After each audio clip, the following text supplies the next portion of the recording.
Chapter 1602. As for whether the southern Ming envoys would pursue this matter? What's wrong? I've already told you that the security in the city isn't good and there are many bandits, but you didn't believe me. Who can you blame for this? While Ba Daojiang was still thinking about these matters, Yang Chendong had already opened his mouth. Let's put the matter of the diplomatic mission aside for now. Inform Commander Tianhu that he can bring his troops into Guangxi. If anyone resists, beat them until they submit. The 2nd Regiment will assist them on this matter. Oh right, before you go, don't forget to bring the royal proclamation written by Zhu Huiyun. Yang Chendong had no intention of negotiating with the southern Ming imperial court. At least, not when it came to Guangxi. This time, he had taken the risk to enter Yunnan prefecture for the rights to govern the 3 provinces. Now that he had won, the 3 provinces should belong to him. Even the southern Ming Empire couldn't stop him. Besides, why would the king of Shiping attack him? Without the southern Ming Empire's agreement, would he dare to do so? Since the southern Ming Empire wanted to play dirty, he didn't mind showing off his skills and letting them know his strength.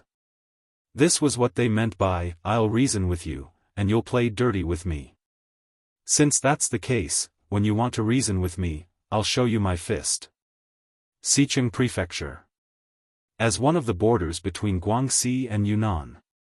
On this day, a large number of 5-star army suddenly appeared outside the city. When the soldiers guarding the city saw this scene, their expressions changed greatly and they went to inform the prefect, Wang Bang. Wang Bang was a grand scholar, but his ranking wasn't high. Later, it was because his family donated money and the southern Ming Empire was in need of people that he was able to get this job. Before this, he was just a small official. This time, it was because of his relationship with Zhou Xiang that he was able to get such a good job as the prefect.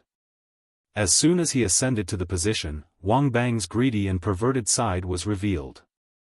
First, after entering the city, he invited all the nobles and villagers to a meal and obtained many benefits. Following that, all the young ladies in the city had married 3 concubines in a short span of a few days. It could be said that he was radiating a second spring in his life. When the servants came to report the news, he was in his own bedroom teasing 3rd Madam. The shout from outside almost made him impotent. In his anger, he couldn't help but curse, "Who is it? Don't you know that this official is doing something important? Why bother me? Sir, something bad has happened. There are a lot of 5-star army outside the city. It seems like they are going to attack the city." The messenger shouted anxiously. 5, what? The room was silent for a moment, followed by the sound of clothes being put on. Wang Bang quickly put on his official uniform and walked out. He stared at the informant and said, "Say that again." "Sir, there are many cavalrymen from the 5-star army outside the city. It seems that if we don't open the gate, they will attack." What is this Bugnom of Gojoseon trying to do? Is he openly declaring war on the southern Ming dynasty? Has he ever considered the consequences? Wang Bang yelled in an attempt to intimidate others. However, he felt that there were no outsiders here and shouting like this would not have any effect. Thus, he stopped talking and walked out. "Let's go and take a look. This official wants to see who has the guts to do this." Wang Bang was really angry.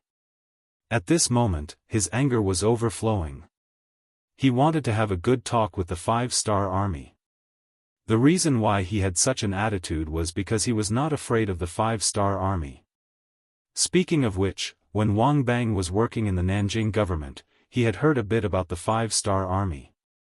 However, because Zhu Qizhen intentionally downplayed the 5-star army's influence on the southern Ming dynasty, unless it was a high official, ordinary officials and commoners didn't think that the 5-star army was that powerful.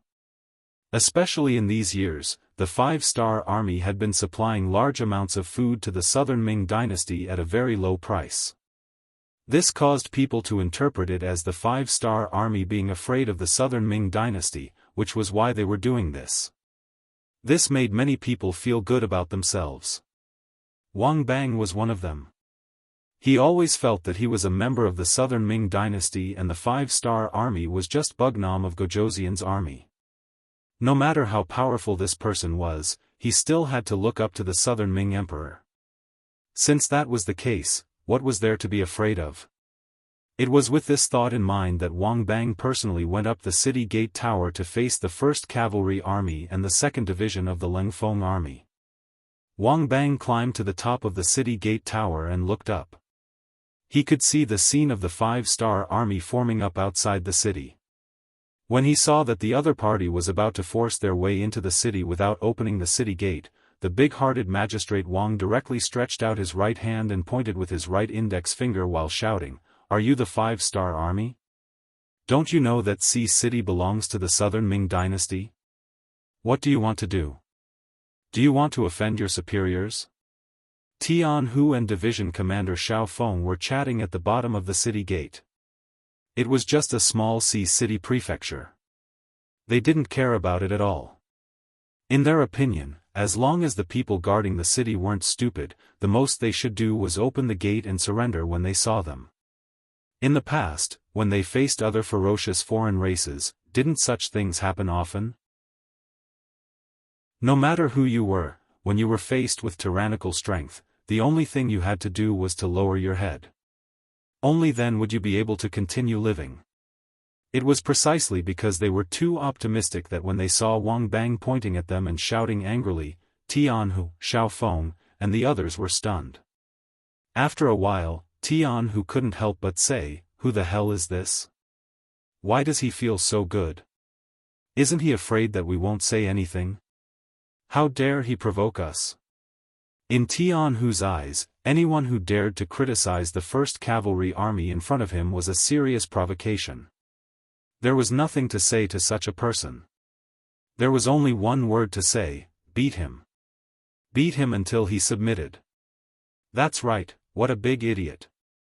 Xiao Feng, who was at the side, also agreed. He hadn't met such a weirdo in a long time. Huh, then it's settled. I just hope that he won't be too arrogant. Tianhu chuckled and waved his hand. His guard captain, Hu Helu, responded and rode down the city gate. Although they had already decided to teach Wang Bang a lesson, they still had to go through the necessary process. When Hu and Lu Wei arrived at the city gate, they picked up a scroll that looked like an imperial edict. Opening it up and reading it out loud, "The kings of the 3 provinces have given their orders. Today, the 5-star army will be taking over Guangxi. All the officials in Guangxi are to cooperate fully if they see this king." As Hu Helu read, he looked up at the city gate as if he was looking at an idiot. He wanted to see what kind of reaction this Southern Ming official would have after hearing this. When he raised his head, he couldn't help but be shocked. Almost instinctively, he hurriedly moved to the right. Just as he finished his movement, an arrow flew past where he was standing and stabbed into the ground. Hu Helu was less than 20 steps away from the city gate tower. At this distance, as long as one had the strength, they would be able to shoot an arrow and threaten others. Fortunately, Wang Bang wasn't familiar with bows and arrows. Otherwise, if it was another archer, it wouldn't have been so easy to dodge. What bullshit king of 3 provinces? This is Southern Ming's Guangxi, not someone's Guangxi. You all should quickly retreat. Otherwise, if we meet with weapons and lose your life, you can't blame anyone. Wang Bang shot an arrow. Although it didn't hit his opponent, it still gave Hu Helu a fright.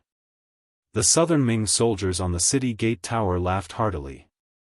When Wang Bang heard the laughter, he became very spirited. When he spoke, his righteous words were filled with righteousness. Damn, they actually made the first move. Huh, now there's nothing to say. Tianhu also saw Wang Bang's appearance when he shot the arrow. After seeing that Hu Helu was fine, he let out a sigh of relief and then laughed loudly. Originally, he thought that if he made the first move, wouldn't it be bad if word got out? Now that the other party made the first move, there was nothing wrong with what he did. There's nothing to say. How about this, Commander Tian, you call them back first. The cannons don't have eyes. Don't accidentally hurt our own people. At this moment, Xiaofeng's eyes were also wide open. When he looked carefully, there was only excitement. Originally, he thought that if the defending general was tactful, they wouldn't be of any use. However, he didn't expect to meet such a strong person in the first city. How could he be polite? He would just blast them. Commander Hu, come back. Commander Lin, mount the field cannons and aim at them. Blast them. After the two orders were given, Hu Hela turned his horse around and returned. The 5-star army also had cannons pushed forward from the rear.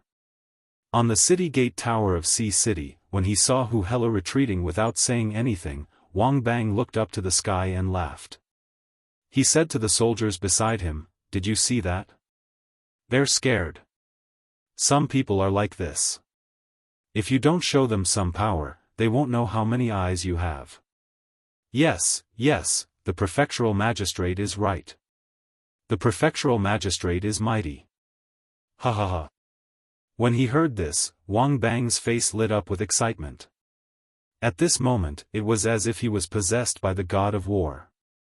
He even thought that if his actions were to spread to the southern Ming dynasty, he would definitely be rewarded. He laughed to himself and thought about his beautiful future. Suddenly, someone beside him said, "My lord, look. What are they doing?" Following the direction of the finger, 10 field cannons were pushed out and pushed to the front line. The west gate of Sea City was also within the range of the cannons. There was a saying that the truth of the great Ming dynasty was born from everyone's bickering and bragging in the imperial court. The truth of the world was always within the range of the cannons. Chapter 1603. This time, the Lengfeng army was going to teach these arrogant southern Ming officials a lesson. They were going to tell them that their arrogance had long been trampled under their feet. To deal with them, they only needed to fire the cannons and everything would be over. Fire. When the 10 field cannons were ready, Artillery Battalion Commander Lin Luan gave a shout and the 10 cannons roared in unison. Beams of light flashed and drew a beautiful arc in the air before landing on the city wall of Sea City opposite. At this moment, Wang Bang was still standing there with his hands on his waist and an arrogant look on his face. His sense of superiority made him not believe that the 5-star army would dare to fire at him. He was an official of the southern Ming dynasty and was considered a direct descendant of the emperor. He was not someone that Bugnam of Gojoseon, who was forced to be conferred the title, could compare to. Not to mention, the one who came this time was not Bugnam of Gojoseon, but a general that he had never heard of before. "Do you have a lot of cavalry?" "So what? Were the grassland cavalry strong or not? Weren't they still defeated by the great Ming dynasty?" Now that he had a strong city in his hands, he did not believe that these boorish soldiers would dare to do anything to him. The more he did not believe, the more arrogant he became. Wang Bang had already thought about it. He wanted to use this opportunity to prove himself. He wanted to tell the world that not only was he greedy, he was also a very courageous person. As long as the imperial court was willing to put him in an important position, the 5-star army would definitely be defeated in front of him. He would become the nemesis of the 5-star army. The more he thought about it, the more he thought about it. He even thought about how the southern Ming emperor would reward him after this battle. Would he be transferred back to Nanjing? After all, there were too many rich people there. That was the place where he should display his talents. It was not like Sea City where there were too few rich people. He had not even used his full strength yet, but he had already plundered 50 to 60% of the rich people. It was not a challenge at all. He still had a smile on his face as he thought about the beautiful future. At this moment, the cannonball whistled through the air. In Wang Bang's eyes, he could even clearly see a beam of light flying straight towards him. With a smile on his face, the cannons bombarded the city gate tower. This became the last pose and expression Wang Bang maintained before he died. This was because one of the cannonballs had unfortunately landed about 4 steps in front of him, and the powerful force had directly sent him flying. In mid-air, Wang Bang's body began to disintegrate, so much so that not even a complete corpse could be found. The bombardment began. Just the first round of cannon fire had sent Wang Bang flying. At the same time, the South Ming army's pride and arrogance had been destroyed. A few minutes ago, no one thought that the 5-star army would really open fire. Even if the field cannons were pushed out, they still thought that the other party was just trying to scare them. Moreover, even if the cannons were to be fired, they had the advantage of the city walls, and their safety would be guaranteed for a short period of time. They were the army of the Southern Ming Dynasty. Although they used to follow the king of 3 provinces, Zhu Huichen, there were still many soldiers who had seen the world. They had seen the so-called red barbarian cannons that were loaded with live ammunition before. Other than looking quite scary, their power was only a so-so. It was impossible for them to destroy the city walls with a single wave of attacks. As long as they were given time, they would be able to defend the city and send reinforcements. With the support of the Southern Ming Dynasty, as long as reinforcements continuously arrived, the 5-star army would definitely be defeated. It was because they had underestimated the 5-star army's cannons that they did not know that the power of the cannons was not something that real cannons could compare to. This caused them to walk further and further down the wrong path. When the cannonballs landed on the city gate tower, their power began to explode. Not only did they create a deep hole in the city wall, but the people within a dozen steps were either killed or injured.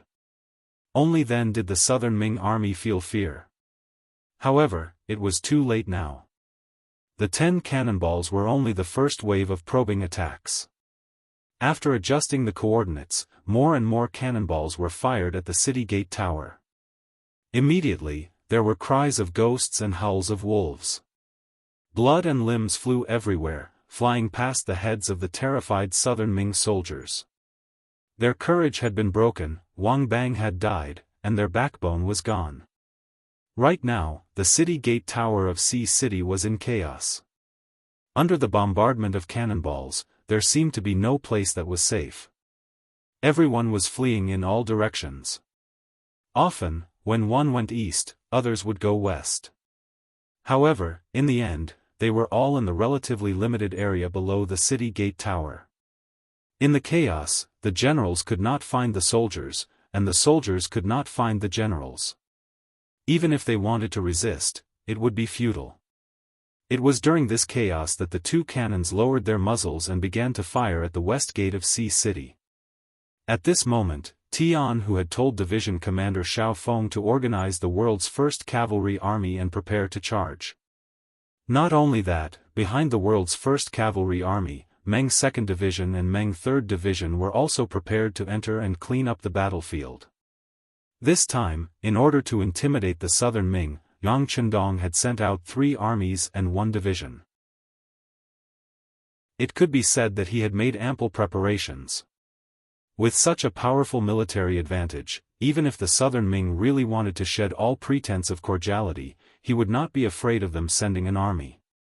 Under the ferocious bombardment of the field cannons, the city gate was blasted open in just a few hits.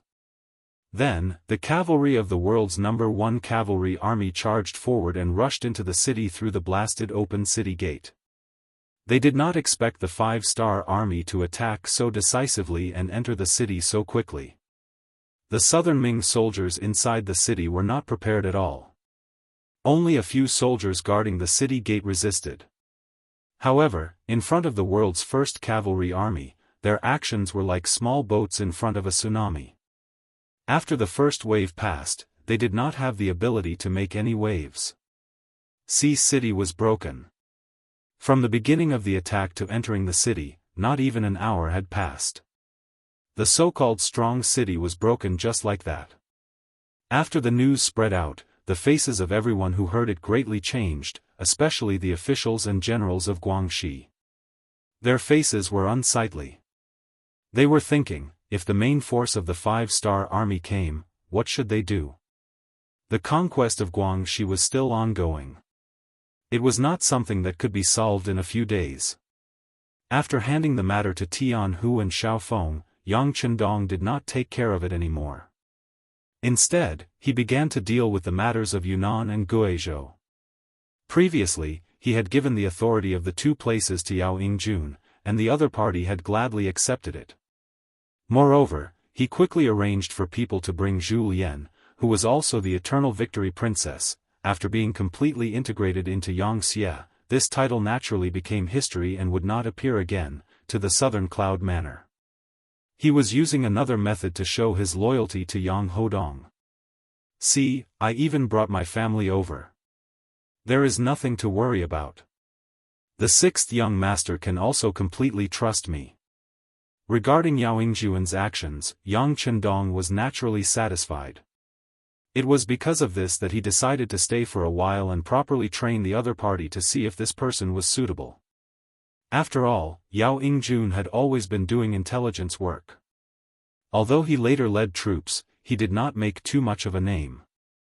Just like this, Yang Chendong stayed and helped Yao Yingjun come up with plans. Yang Chendong adopted a three-step policy. First, he sent out the new army and the Russian division, a total of nearly 100,000 people, to attack the remnants of Yunnan and Guizhou. This included some mountain bandits who were usually kings of the mountains. If a place wanted to develop, the problem of public security must be solved first. If one's personal safety was not guaranteed, how could one attract others?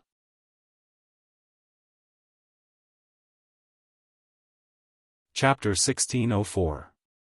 In other words, if you were a piece of rat poop, you would spoil the entire pot of soup. A person could be hot-headed and not care about their own fate for their own selfish desires. However, it was impossible for a person to not care about the feelings of their loved ones. To be an official in Yangxia, the most basic requirement was that one's family background must be clean and they must have enough relatives. For example, if an orphan suddenly appeared out of nowhere, it would not be a problem for you to join the army. However, if you wanted to be an official, it would be impossible. This was a hard and fast rule that Yang Chendong had requested. Being an official for 1,000 miles was only for money. This was a rule that had been passed down for thousands of years by the ancestors. There must be a reason for it. Yang Chendong did not want to test people and he did not have the time to do so. Because of this, it was better to take advantage of these people's weaknesses. As long as all the officials had scruples before doing anything, they would not dare to take risks easily. This would greatly reduce the crime rate of the officials. Because of the implementation of this set of policies, the integrity of the officials in the Yang faction had never been a problem. Perhaps there were some mediocre officials who did not do anything, but there was no one who was greedy. This was the result of Yang Chendong making use of family and friendship to make an issue out of it. Speaking of which, the officials who were appointed were all very careful. Not to mention that if they really extended their greedy hands, it would bring bad effects to their loved ones. They might even destroy many people because of their own selfish thoughts. Just speaking of which, as Yangxia continued to grow stronger, their future would also be incomparably bright. At this time, who would be stupid enough to take the initiative to destroy their own future? As for not being discovered when they did something bad? With the existence of Yangxia reporters, if they did something bad, it would immediately be exposed. This was fully proven in other Yangxia provinces. Who knew how many officials who were sent out had fallen into the hands of these reporters? With the example of those seniors, they did not dare to take the slightest bit of risk. As for bribing those Yangxia reporters, forget about it. Those people were not in the same department as them. They were directly in charge of Bugnam of Gojoseon and Yang Chendong. As long as they performed well, they could even become officials in the future. With such a bright future, who would bow their heads for some money? In addition, the Yangxia reporters had a rotation system and a patrolling system. Most of the time, the local officials could not figure out the true identity of the Yangxia reporters in their territory. So how could they bribe them?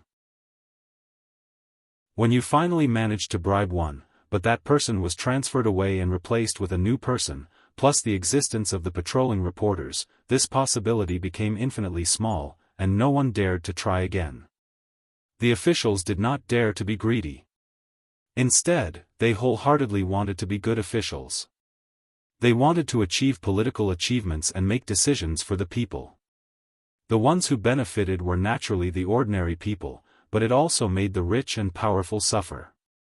When they raised a large amount of money and fought to befriend the new Xianxia officials, they found that the other party was unexpectedly stubborn. This time, they did not know what to do. Since they could not send money, they had to follow the rules. If they did not give up their rights and interests, they would be punished. As a result, the rich and powerful could only bow their heads and admit defeat, or raise their swords and rebel.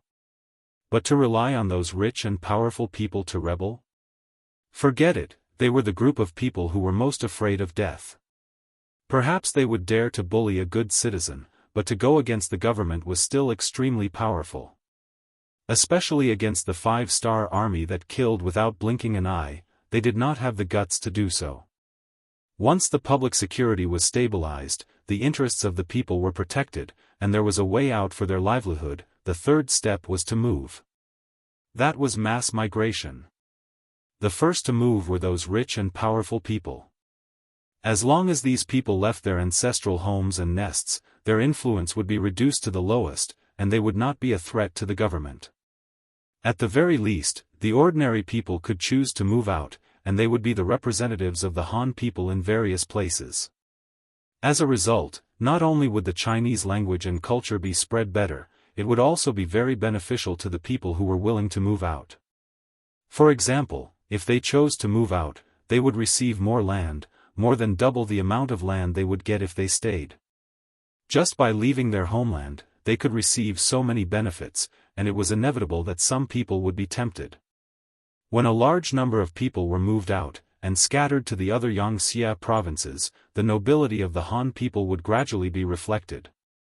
Think about it, if a place was filled with Han people, how could it show the rise of their status in the world? Only when there were different kinds of ethnic groups would the Han people be able to stand high above the masses. That would be the only way to prove everything. Moving out a portion of the people would also reduce the pressure on Yunnan and Guizhou. With a smaller population, the amount of land they would receive would be more. When the people had money and food, they would have more children, and the new Han people would spread to the other Xianxia provinces. This was like a virtuous cycle, and in the end, the Han people would spread all over the world, and become the rulers of any place. Even if there was a day when the descendants of Xianxia did not live up to expectations, the country would still fall into the hands of the Han people. This was enough to make Yang Qindong feel gratified and satisfied. After the 3-step policy was formulated, Yao Yingjun led a group of officials and began to get busy. Yang Qindong also did his best to help from the side.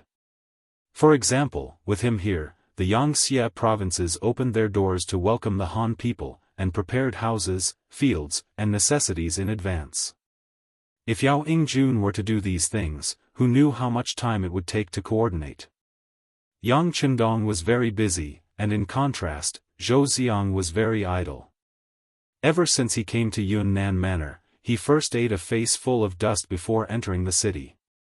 When he entered the city and entered the relay station, he cleaned up and wanted to see Bug Nam of Gozhouzian and Yang Qindong. He had been waiting for an answer. Zhou Xiang was someone that Yang Qindong wanted to meet, but not now. He wanted to wait until the situation in Guangxi was under control. However, Zhou Xiang did not know that. He was trapped in the relay station every day, and did not know anything about the outside world. Right now, he was thinking about how to meet Yang Qindong. In his view, the longer some things were delayed, the more disadvantageous it would be for him. At the very least, if the problem was not solved for a long time, how would the court look at him? How would Emperor Yingzong look at him? Would they say that he was too incompetent? At this moment, he was in the tiger's den, but Zhou Xiang was still thinking about the emperor's opinion of him. He was thinking about his own official career. It had to be said that he was really obsessed with being an official. In fact, Zhou Xiang was just a representative of the Southern Ming Dynasty's civil officials. The Southern Ming Dynasty's civil officials had the same name, but they cared more about benefits.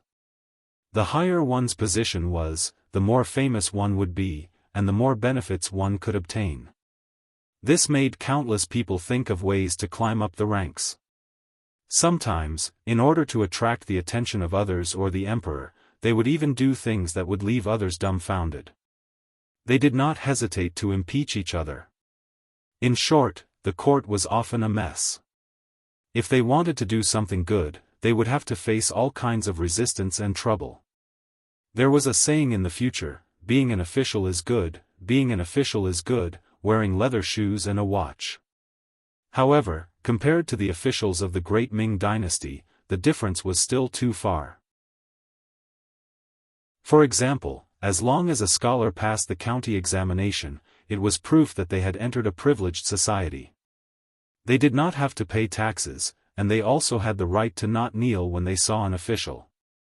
If they were more powerful and passed the county examination, then they would have the power to own a large amount of land and servants. All kinds of privileges would constantly come to them. Moreover, they did not have to pay taxes to the country.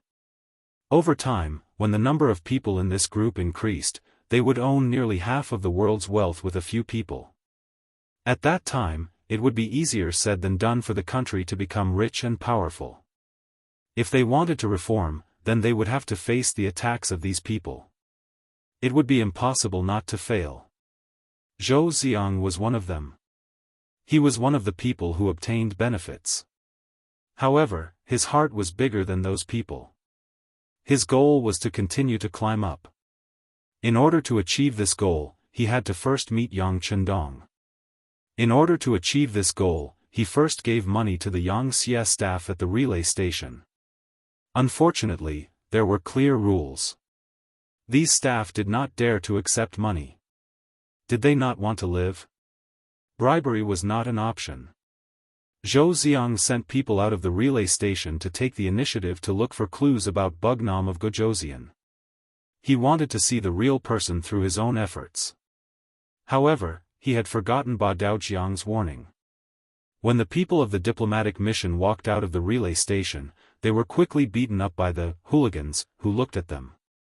They walked back with bruises all over their faces. Because of this matter, Zhou Xiang vented his anger on the staff of the relay station. However, the result was that the current Yunnan manor was not peaceful. He had already told them not to go out casually, but they did not listen. Who could they blame? If not even one person could leave, how could they talk about meeting Yang Chendong? Zhou Xiang sighed. He had no choice but to wait bitterly. Zhou Xiang had no choice. He did not know what had happened in Guangxi.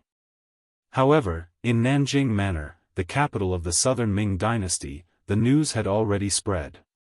Because of this, the ministers were stirred up into a pot of porridge. The 5-star army and the 3 provinces army had started a war. When they heard this news, the Southern Ming Dynasty still had the mood of watching a good show. In many people's hearts, this was simply a fight between 2 tigers.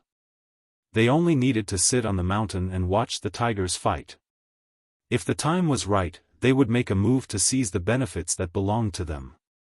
The development of the matter was as they had expected. The 3 provinces army was indeed in chaos. What made them feel even more incredulous was that Bugnam of Gojosian Yang Chendong actually believed the words of the 3 provinces King Zhu Huifu and only brought 500 people into Yunnan Manor. Chapter 1605. When they received this news, all of the officials in the Southern Ming Dynasty sucked in a breath of cold air. While they sighed at Yang Chendong's courage, they also cursed at his stupidity. If it was just a meeting, the hundreds of thousands of soldiers would have chosen to lower their heads. Then, the world would have been at peace, and there would not have been so many wars. After accepting and digesting this news, some officials suggested that they use this opportunity to take down Guangxi. This was because no matter who won or lost, Guangxi would be marginalized due to its geography. This was the best opportunity for the southern Ming dynasty to make a move. Naturally, Zhu Qizhen also agreed to this. As such, he sent out Zhou Xiang. Sure enough, things went very smoothly. After convincing Bai Kun, Guangxi once again belonged to the southern Ming dynasty. Following this, it was time to snatch the fruits. A large number of officials with backgrounds and backing were sent to Guangxi, and the southern Ming dynasty began to control this region. At the same time, in order to kill Yang Chendong, they also sent a letter to Wang Mubin of Shiping, telling him to find an opportunity to make a move. In short, they wanted to kill Yang Chendong. According to the predictions of the southern Ming dynasty's officials, Bugnam of Gojoseon was too gullible. This time, he would definitely suffer a big setback and might even be killed.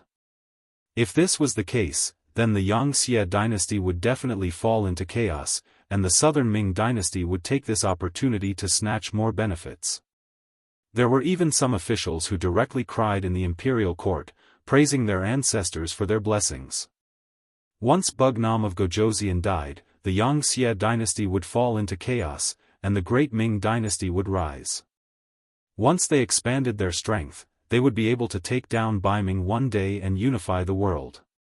There were even officials who suggested that they should immediately contact the generals of the Xianxia dynasty outside. The southern Ming dynasty could recognize their identities and recognize them as the rulers of their regions. The only condition was to help them take down Baiming. This way, the great Ming dynasty would be able to develop as they wished, and the southern Ming dynasty would not interfere. Zhu Qizhen was clearly interested in the latter suggestion.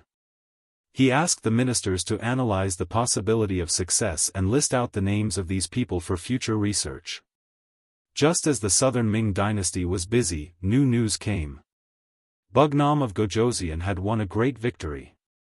Not only did he capture the king of 3 provinces, Zhu Huituan, alive, he even captured the king of Shiping, Mu Bin, who wanted to fish in troubled waters.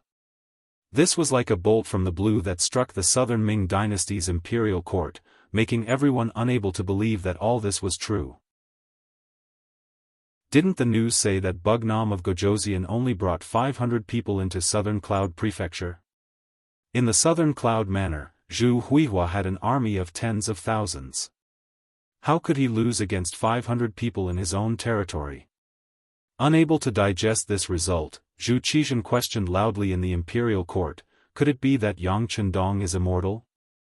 You still can't kill him? In the face of the emperor's anger and questioning, the officials all bowed their heads. No one could answer, no one could explain, because this was something they couldn't figure out in their hearts. Fortunately, someone in the imperial court immediately opened his mouth and raised another question.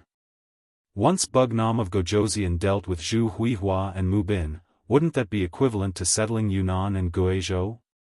Wouldn't that mean that he was going to fight for Guangxi next? After all, Yang Chendong was willing to take the risk to enter southern Cloud Prefecture because of the peace of the 3 provinces. At that time, the Baiming imperial court knew about this matter, but it didn't happen. This could also be regarded as tacit consent. Now that the other party had the upper hand, he naturally had the right to take everything that he should have. After the new question was thrown out, Zhu Qizhen, who was sitting on the golden dragon throne, had a big change in his expression. If this was the case, then the situation was too unfavorable for him. The great Ming Empire was already divided into the north and south, and its strength was no longer the same as before. If they really lost the 3 provinces, how would the southern Ming Empire survive? More importantly, there would be no barrier between them and the 5-star army in the future. If one day, the other party had evil intentions, wouldn't they be able to attack whenever they wanted? Thinking of this, Zhu Qizhen suddenly stood up from the golden dragon throne and shouted, "No, we definitely can't let the 5-star army occupy the 3 provinces and threaten the foundation of our southern Ming Empire." The emperor's big change scared the officials at first, but then they thought that if such a situation really happened, they wouldn't have good days as officials. At that moment, they reacted one by one and hurriedly agreed. Their attitudes were quickly unified. After their thoughts were unified, they began to discuss the next step. This led to the matter of Zhou Xiang going to Southern Cloud Prefecture.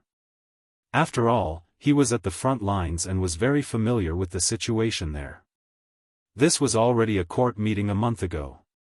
This time, all the officials gathered in the throne room to talk about the matter at hand. That was, there had already been an urgent report sent from 800 li away. The 5-star army had indeed sent out troops, and they had come from Yunnan to Guangxi in a rather unyielding manner. They had used force to blast open the gates of Sea City, and even the newly appointed magistrate, Wang Bang, had died in battle. When the news came, it was like a large dark cloud hanging over the heads of all the officials, causing their expressions to become quite unsightly. After receiving the news last night, Zhu Qizhan practically didn't sleep for the entire night. At this moment, his spirit seemed to be somewhat dispirited. Sitting on the golden dragon throne, his eyes were somewhat red as he asked below. Sea City has been lost. This matter should already be known by all my beloved officials. Next, let's talk about the countermeasures. After saying this, Zhu Qizhan leaned his body against the golden dragon throne, looking very haggard. As an emperor, Zhu Qizhan's luck wasn't too good. When he first became the emperor, the great Ming dynasty had just experienced the golden age of Ren Xuanji's rule. Whether it was in terms of military or economic strength, the great Ming dynasty was strong. At that time, as the emperor, when he spoke, hundreds of officials would agree. How awe-inspiring was that? But all of this was blown away by the wind with the changes in the Tomu fortress. A great defeat in military history dealt a heavy blow to the great Ming dynasty's foundation. This young emperor had no choice but to move from the northern capital to the southern capital and establish himself as the emperor of the southern Ming dynasty. Even so, Zhu Qizhan still didn't admit defeat. He still wanted to work hard and one day fight back, unify the great Ming dynasty, and return to glory. At that time, he was very grateful to Yang Chendong. If not for this person, he would have become Yeshan's captive in the Tomu fortress.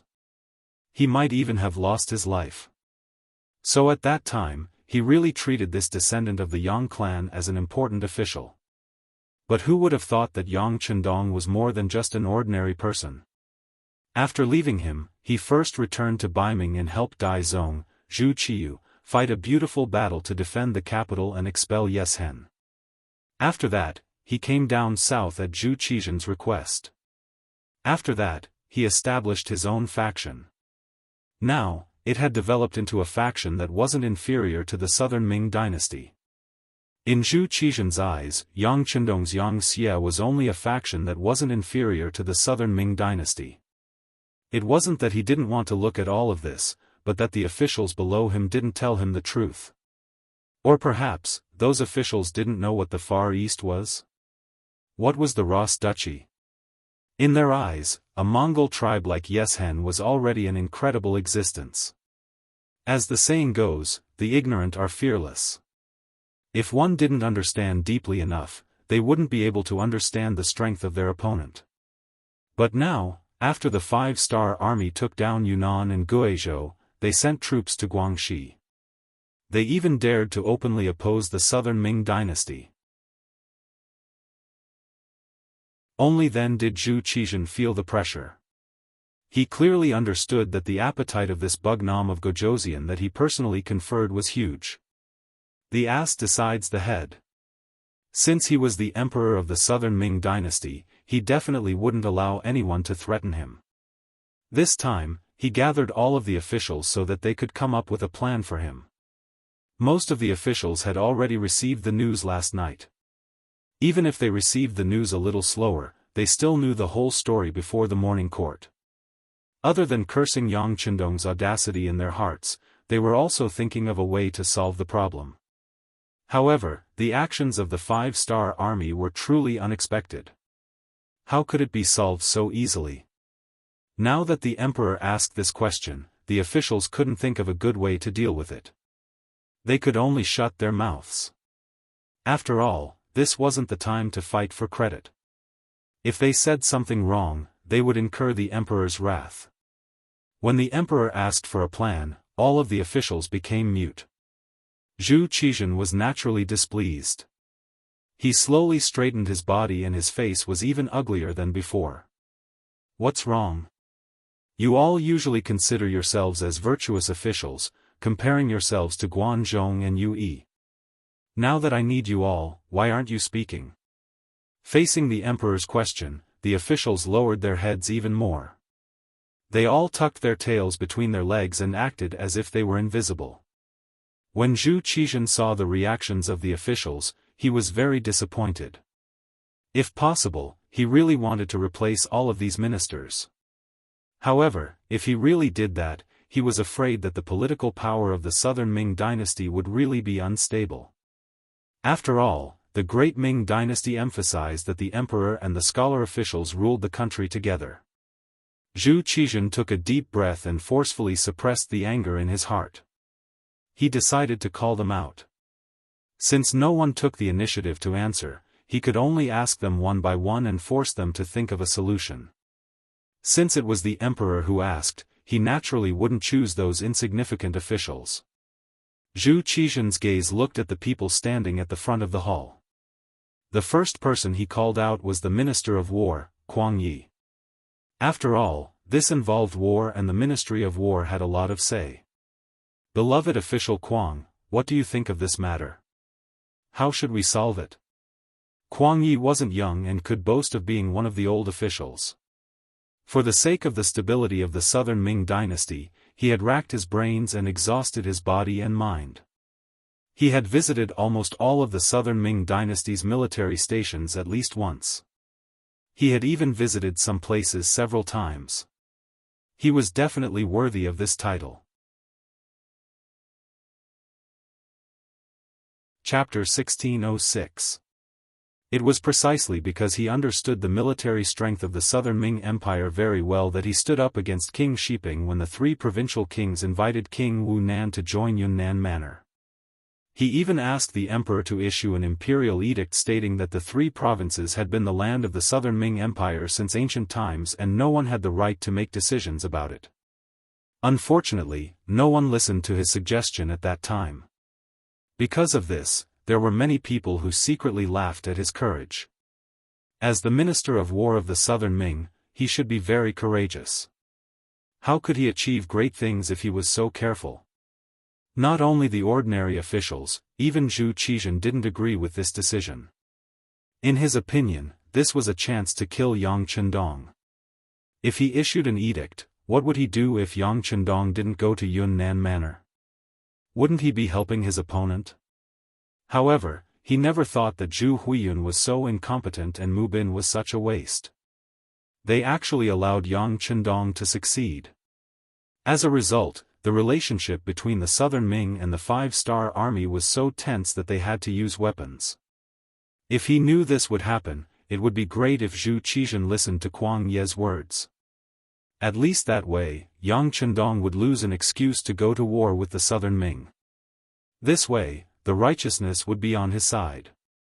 If Yang Chendong still dared to send troops, he could use the excuse of punishing the thief to announce to the world and lead everyone to attack Bugnam of Gojoseon. But now, the righteousness was in the other party's hands.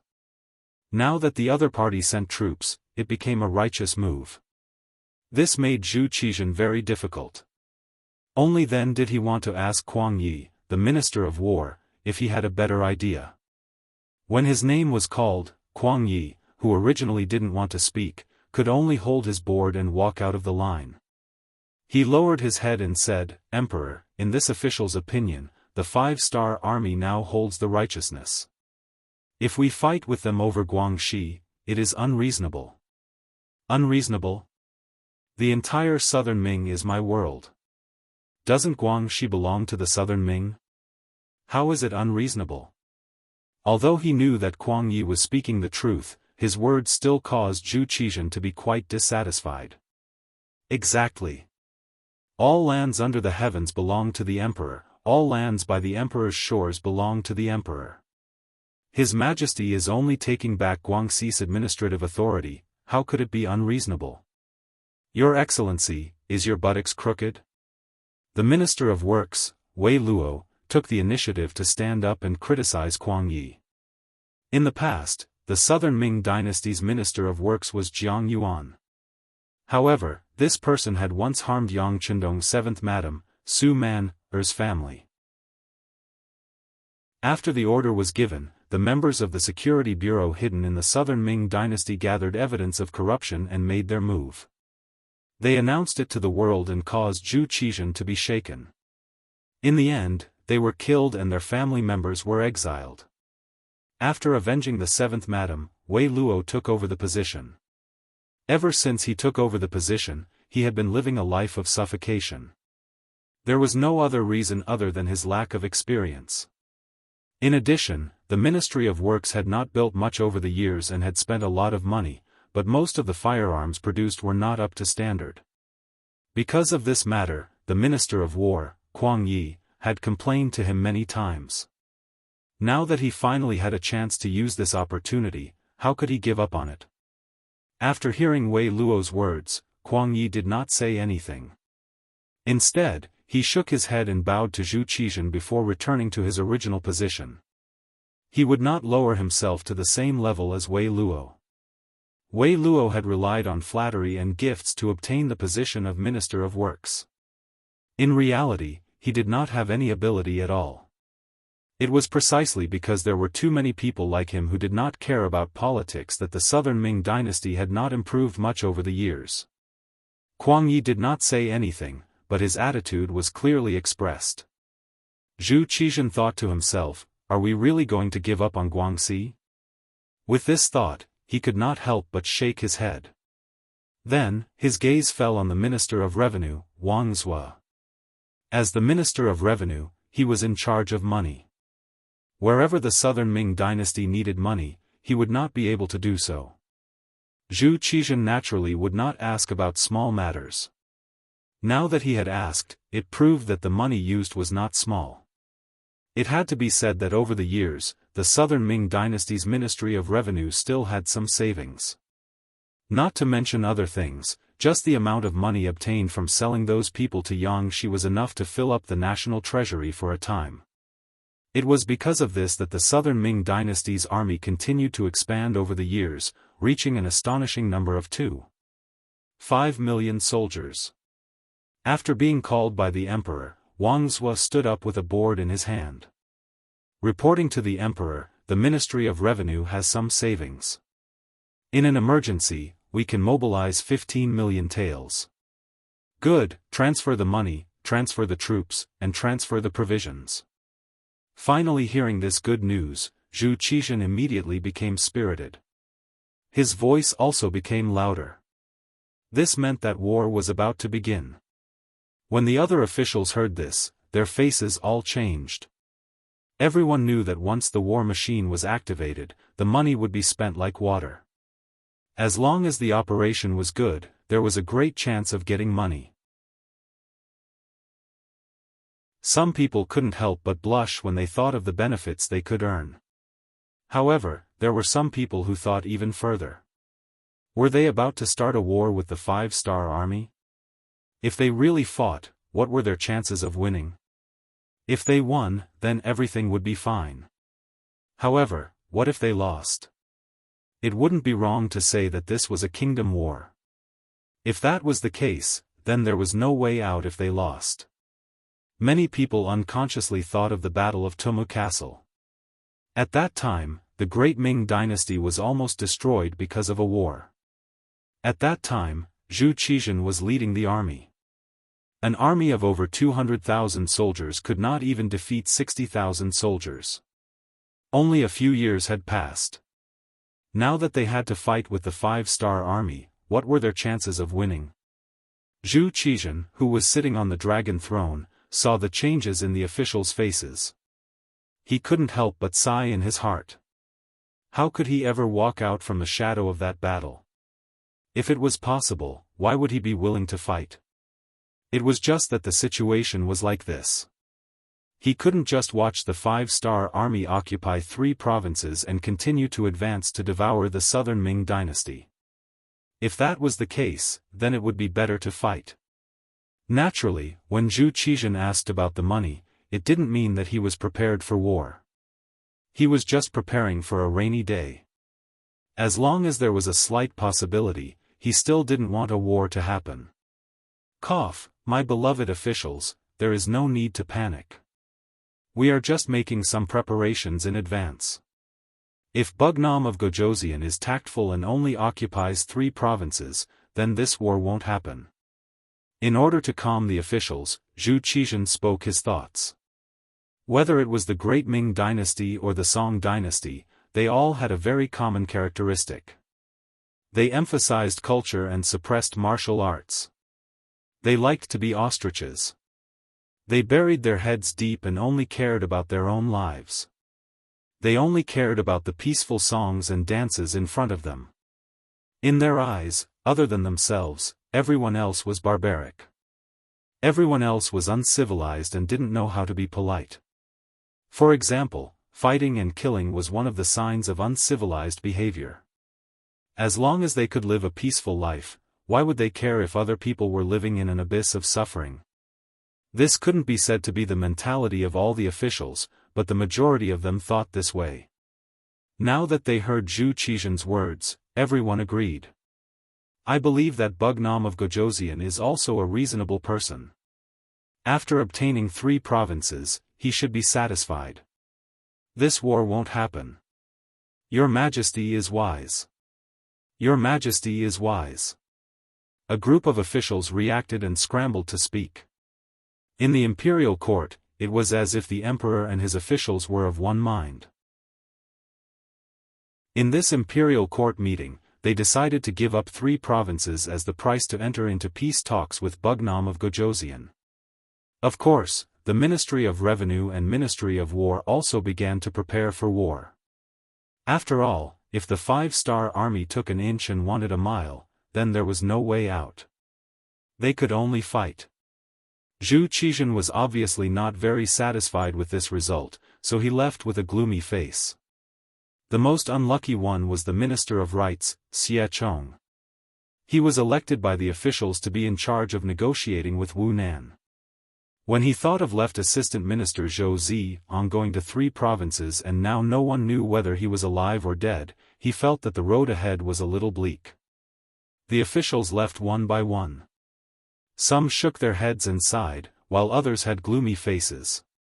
However, there was one person who seemed to have a lot on his mind. After he walked out of the main hall, he didn't go to his office. Instead, he went straight to the eastern district of Nanjing's capital. He felt that he should discuss with that person what happened in the imperial court today. Previously, Bugnam of Gojosian was trapped in Yunnan Manor because of this person's idea. Perhaps he had a better way to let Yang Chendong enter the capital alone. He looked around and didn't find anyone paying attention to him. He couldn't help but quicken his pace. If there was any progress in the work of the embroidered uniform guard in these years, the biggest credit would be to the person he was going to meet. In order to persuade this person to work for him, he didn't know how much effort he had put in and how many years of planning. Finally, it was time for him to reap the rewards. If this person was discovered at this moment, then he would become the biggest sinner of the embroidered uniform guard. Chao Jixiang, after Zhu Qizhen arrived at Nanjing's capital and became the South Emperor, publicly rebelled from Beiming. He was currently the factory manager of the embroidered uniform guard. In the entire group of eunuchs, his position was second only to the eunuch Qian Sengbao. Chao Jixiang, who was never willing to bow down to others, used the position of the embroidered uniform guard to do a lot of work. For example, even eunuch Qian didn't know the inside story of the Yangxia traitor that he instigated. Other than him, only the emperor, Zhu Qizhen, knew. This was a little different from history, but it didn't deviate from the original. Zhu Qizhen was a person who liked to spoil eunuchs. The first one was Wang Zhen, who almost lost his life in the wooden castle. Now that he was the South Ming emperor, he quickly increased his trust in the group of eunuchs. It was because of this that Chao Jixiang continued to work hard. In his opinion, as a eunuch, only when he reached Wang Zhen's position, would he not have lived in vain. When he left the palace, he had already changed his clothes. Walking in the crowd, he looked like an ordinary person, turning and turning as he rushed to the East District. When it was about dark, he returned to the palace and secretly met with Zhu Qizhen. As for what he said after meeting the emperor, even the head of the eunuchs, Qian Sengbao, didn't know.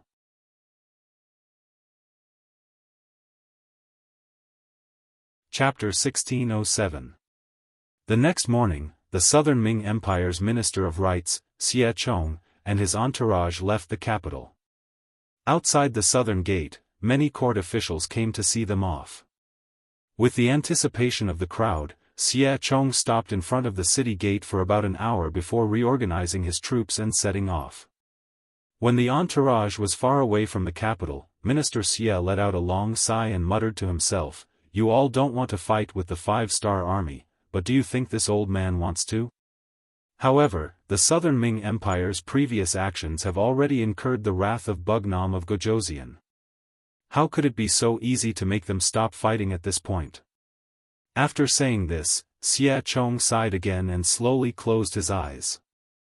No matter what the road ahead was, since the emperor had named him and he held the position of Minister of Rites, he had to make this trip. As for whether or not he could complete the emperor's orders, he didn't have much confidence.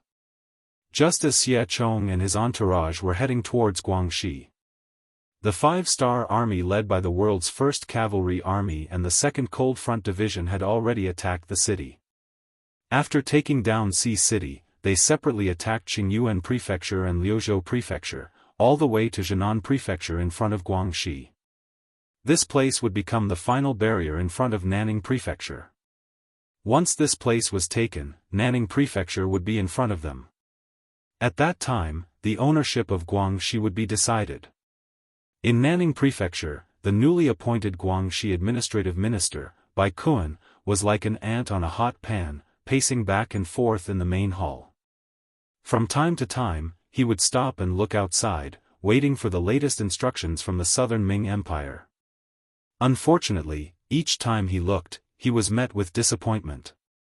Even now, the Southern Ming Empire still hadn't given him an explanation.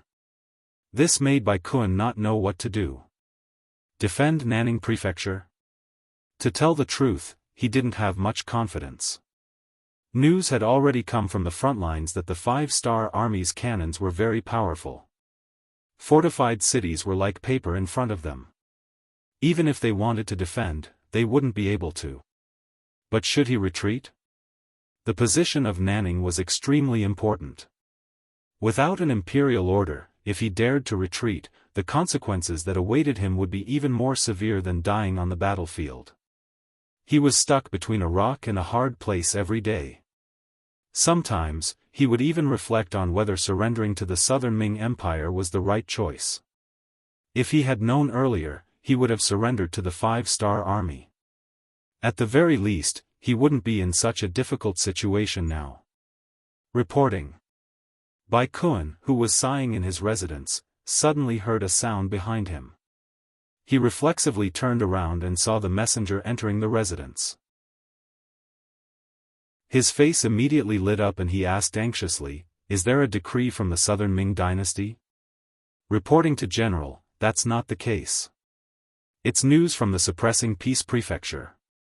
The Suppressing Peace Prefecture's garrison general has surrendered and the five-star army has already entered the city." The messenger's voice carried a hint of fear. But all messengers preferred to report good news instead of bad news. Most of the time, it was not uncommon for soldiers who reported bad news to be beheaded on the spot. What? Hearing that the Suppressing Peace Prefecture's garrison general had surrendered, Bai Kuan only felt a wave of dizziness. He had thought that with the strength of the five-star army, the Suppressing Peace Prefecture would not be able to stop them. However, they should at least fight a battle and waste some of their strength and delay some time. However, who would have thought that they would surrender without even fighting? Didn't this mean that there were no more obstacles between them and the 5-star army in the Nanning prefecture? Without any obstacles, this meant that the 5-star army's next target would be him. Right now, he didn't even know whether to fight or retreat.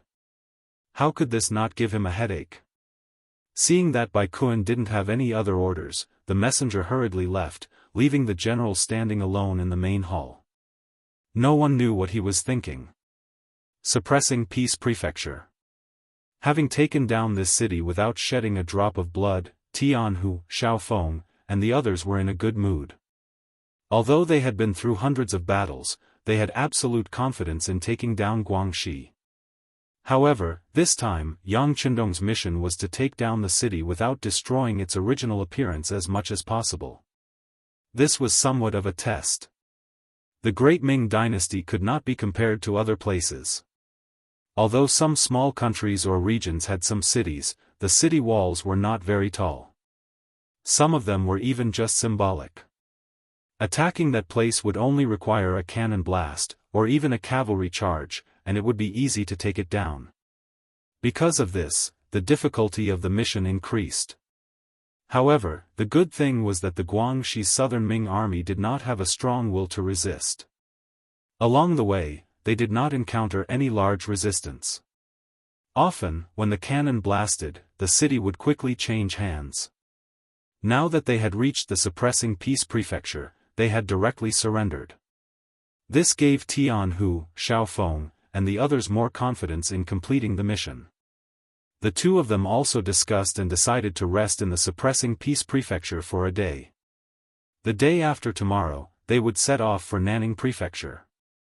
There might be a big battle there. Nanjing capital.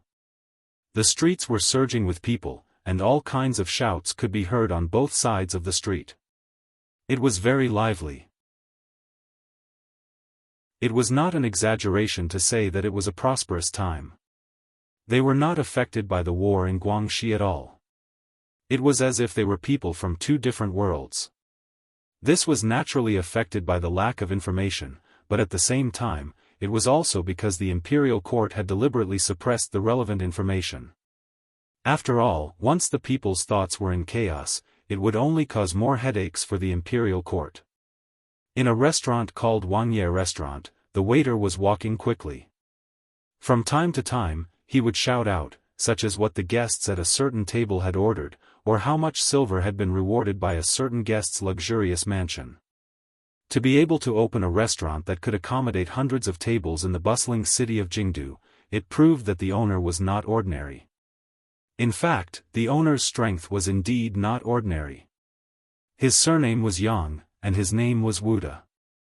Yang, Bugnam of Gojoseon, Yang Qindong's fourth brother, and the current representative of Yang Xie's business in southern Ming. Regardless of which identity he had, it was enough to shock people, and they could not help but look up to him. Over the years, after following his sixth brother out of Baiming's capital, Yang had settled down in southern Ming. At first, he only developed in Fujian, but after entering Jingdu, he could not stop and stopped there. Yang, who held the power to decide the trade with Yang Xie and had a large amount of goods, had always been someone that southern Ming merchants wanted to curry favor with. Often, in order to obtain more goods, these merchants would rack their brains to think of ways to curry favor with Yang. As time passed, Yang could not help but feel a sense of complacency. Today, one of southern Ming's biggest merchants, Lu Yuan, was inviting Yang to a banquet at Wangkuju. The Lu family had been doing business for generations, and although they were not as rich as a country, they were not far from it. As the leader of southern Ming's merchants, Lu Yuan had always had his eyes on the top of his head. It was extremely difficult for ordinary merchants to meet him.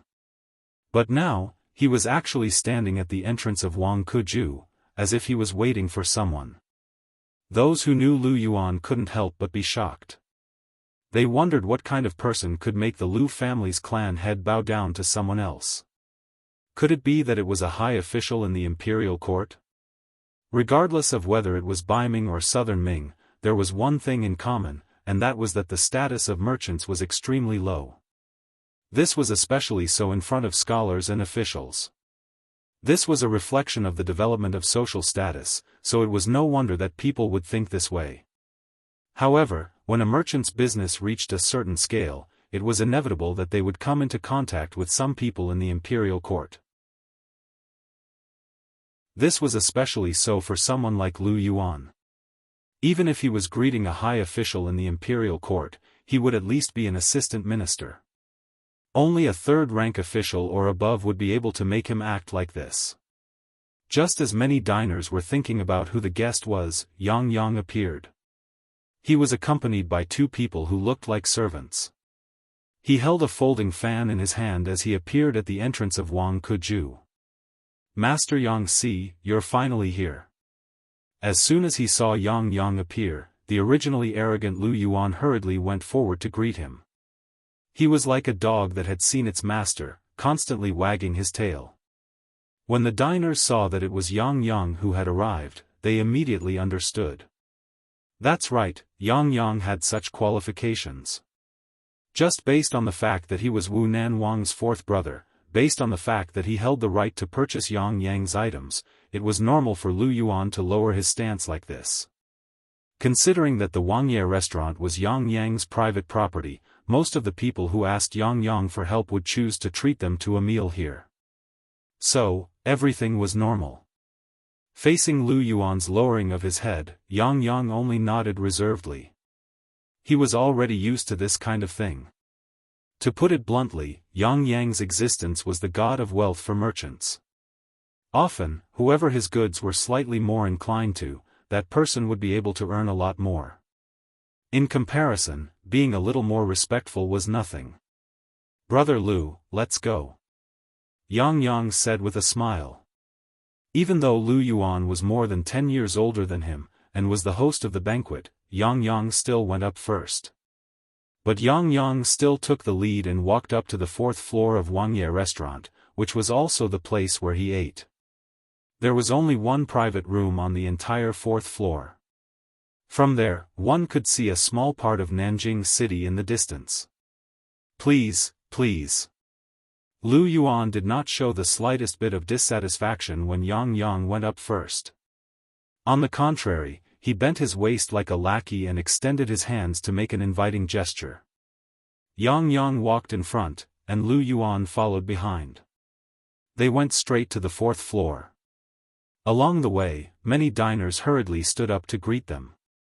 To these guests who were willing to patronize his restaurant, Yang gave them face with a smile. It was considered a greeting. Lu Yuan brought 2 servants, and Yang brought 2 servants. The group of 6 was about to pass through the main hall and turn the corner on the 1st floor. Seeing that they had already reached the stairs and were about to go up to the 2nd floor, a few people happened to come down. They were not tall, and were even a little short. The group of 5 lowered their heads and went straight down. Chapter 1608. Suddenly, there were 5 people in front of them. One of the servants who came with Yang instinctively walked to the front and put on a defensive posture. His main task was to protect the safety of the 4th master.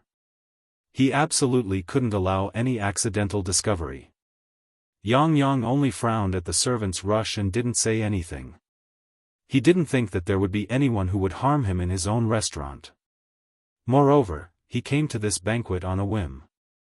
Not many people knew about it in advance. Just as Yang frowned, before his eyebrows could completely relax, a sword light suddenly flashed. The servant's body was already soaked in blood. Soon after, a line of blood spurted out from his neck, and the blood splattered about a foot high. The red blood was reflected in Yang's eyes. Ah! Yang screamed, and his body retreated as if out of instinct. Another figure also rushed out with this shout. He leaped in front of Yang and used his body to block the 2nd sword attack. Once again, blood spurted out. The remaining servants' clothes were also stained with blood. The opponent's movements were too fast. Although the 2 servants who followed him immediately rushed out and lost their lives, they still couldn't block the opponent's 3rd sword attack. Moreover, the sword light flashed and directly slashed in front of Yang Yang's neck. The folding fan in his hand blocked in front of his chest. Several gusts of wind flew out and rushed towards the incoming assassin. This was one of Yang Yang's life-saving methods, the power of the folding fan. This wasn't an ordinary folding fan. It was a folding fan with hidden mechanisms. It could shoot out dozens of steel needles at the same time. If the distance was too close, these steel needles could penetrate the body and kill the assassin. The steel needles moved and flew through the air, piercing into the assassin who was completely unprepared. Immediately, the assassin's body trembled. Next, white foam came out of his mouth. Then, with a plop, he fell down between the stairs. And all of this happened in the blink of an eye. After a short period of time, Lu Yuan finally reacted and shouted, "Save him!" Then, he rushed towards Yang Yang. The folding fan in his hand was his last life-saving weapon. Now that he had used it, Yang Yang had no other way out. Lu Yuan was about to pounce on him, and out of instinct, he wanted to turn around and elbow him. But Lu Yuan's voice rang out, "Fourth Master, nothing must happen to you. Nothing must happen to you." After saying that, Lu Yuan exerted force and pressed Yang Yang under his body. It was also at this moment that a sword intent slashed down and struck him in the back. Under the powerful force, a trace of blood seeped out of the corner of Lu Yuan's mouth. Lu Yuan was using his life to protect Yang Yang. It turned out that in such a short period of time, the two attendants brought by Lu Yuan were also killed by the assassin. If Lu Yuan had not used his life to block the sword, the one who would have been injured would have been Yang Yang himself. None of the assassinations were effective, and the most likely attack was blocked by Lu Yuan's life. The 5 assassins became angry. They were all ninjas, and the best among the ninjas. Assassination was as simple as drinking water and eating in their eyes. But now, under the surprise attack, they didn't succeed. They couldn't help but feel a little anxious. The 5 of them shouted and jumped straight down the stairs. Because of the narrow stairs, they made the first move, which also made Yang Yang lose his vigilance. Because of this, 2 of his attendants died, and the 2 attendants brought by Lu Yuan also died. But also because of the narrow stairs, the ninjas' range of movement was limited, so they couldn't rush to Yang Yang who was rolling down the stairs. Yang Yang and Lu Yuan hugged each other, and under the impact of the powerful sword, they rolled down the stairs, so they temporarily escaped the assassination of the ninjas. As soon as they landed, more than a dozen people rushed to the stairs. They were all the staff of Wuxia restaurant. Some of them were waiters, some of them were waiters, some of them were shopkeepers, and even some of them were kitchen staff. Wuxia restaurant was Yang Yang's property, so the people here were naturally his staff. Now that the boss was in trouble, everyone naturally chose to rush out. Of course, this wasn't because Yang Yang was good to everyone, making them grateful to him and willing to face death. It was because everyone knew Yang Yang's identity. If he died here today, and they didn't save him, they were afraid that Bugnam of Gojoseon would know about this matter, and they would face a life worse than death. More than a dozen people rushed up and blocked the 5 ninjas.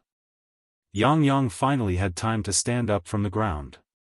Looking at Lu Yuan in his arms, his face was pale, and his body was cold due to excessive bleeding. He couldn't help but shout, Brother Lu, hold on, hold on." Yang Yang was still concerned about Lu Yuan's injuries. In front of the stairs, there were already corpses, and the smell of blood spread out. There were only a dozen people. Although they were tough, they were just relying on brute force. How could they be a match for 5 ninjas? Fortunately, as time passed, more and more people rushed up. To be able to become a famous restaurant in Kyoto, there were a lot of staff here. More and more people rushed out and finally blocked the ninja's surprise attack. Finally, someone took Lu Yuan from Yang Yang's hands, but it seemed that his situation wasn't good. Yang Yang, who was finally able to get up, reached out his hand and took out a Type 54 pistol from his waist. He opened the safety and fired at the 5 ninjas who were fighting. This time, he almost died in the hands of the other party, which made him scared and angry at the same time. Bang bang bang, gunshots rang out. Other than the first shot that suddenly injured a ninja, the other shots all missed.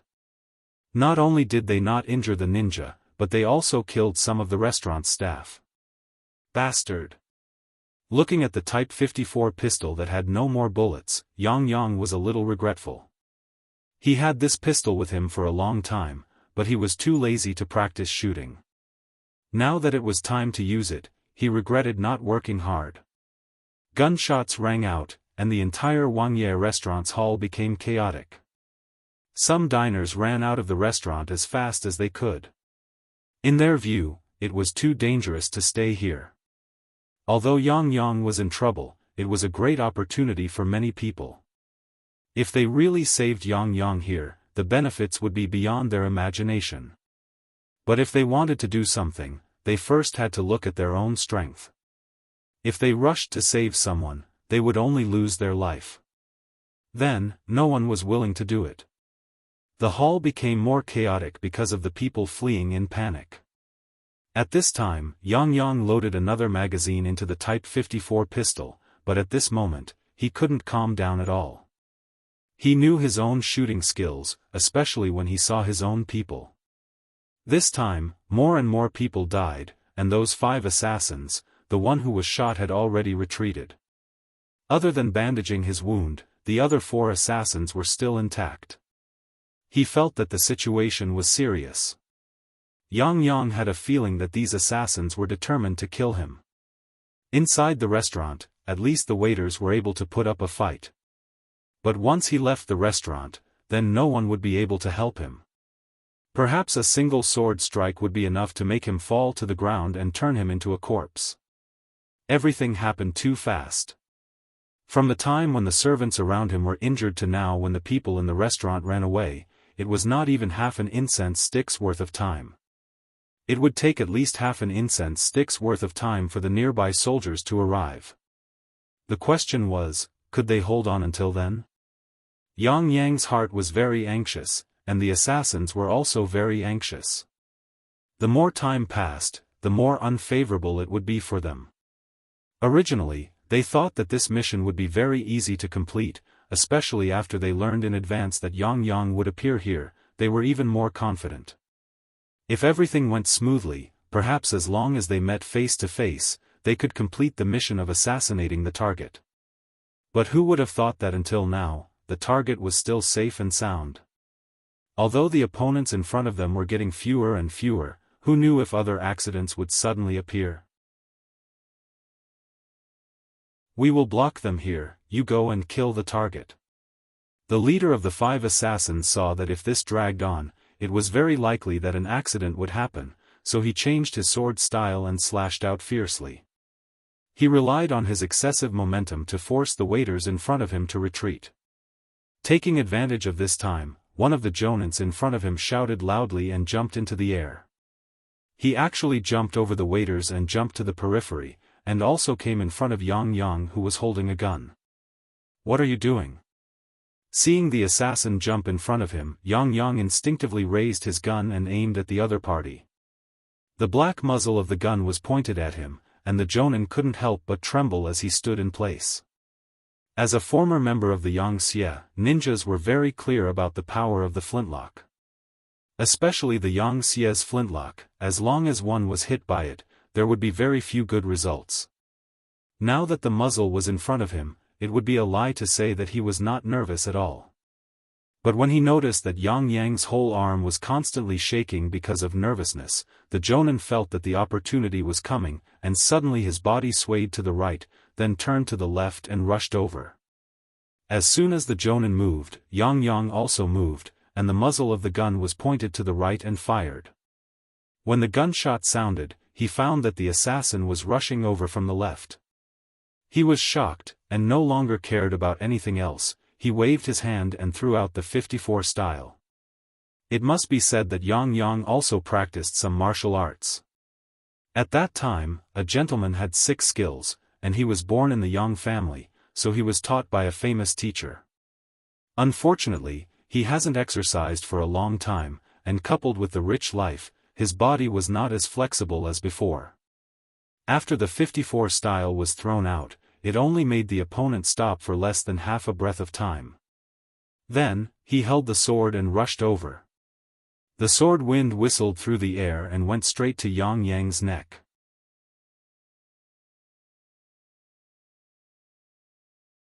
Chapter 1609. My life is over. After Yang Yang shouted, he closed his eyes. At this moment, he could even feel the piercing pain of the sword wind slicing through his throat. Dang! A crisp sound rang out. It was the sound of weapons clashing against each other. Then, there was a gust of cold wind, followed by the sound of more weapons clashing. After waiting for a moment, Yang Yang found that he was not dead. He opened his eyes and saw Yang Lu blocking in front of him. At this moment, there was a scratch on Yang Lu's right arm, and blood was flowing out from it.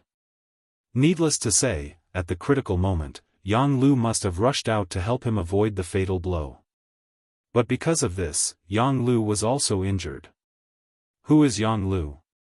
He is one of the 5 servants of the Bugnam of Gojoseon, Yang Chendong, and his skills were quite good.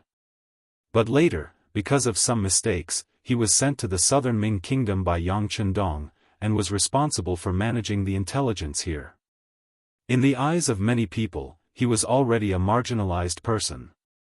Because of this, he used to drink to drown his sorrows for a period of time, and his physical condition was far worse than before. Because of this, the moment Yang Lu fought, he was injured. How is it? Lu Z, are you okay? Yang Yang hurriedly came forward and asked with a trace of concern. Fourth Master, this little one is fine. Yang Lu smiled at Yang Yang, and then his face flashed with a ruthless expression. He said to the butler Yang Ying and the others who followed him, all of you go together and kill these assassins. Right, try to leave them alive. After Yang Lu shouted angrily, he turned around and knelt down in front of Yang Yang. Fourth Master, this little one just received the news and rushed over.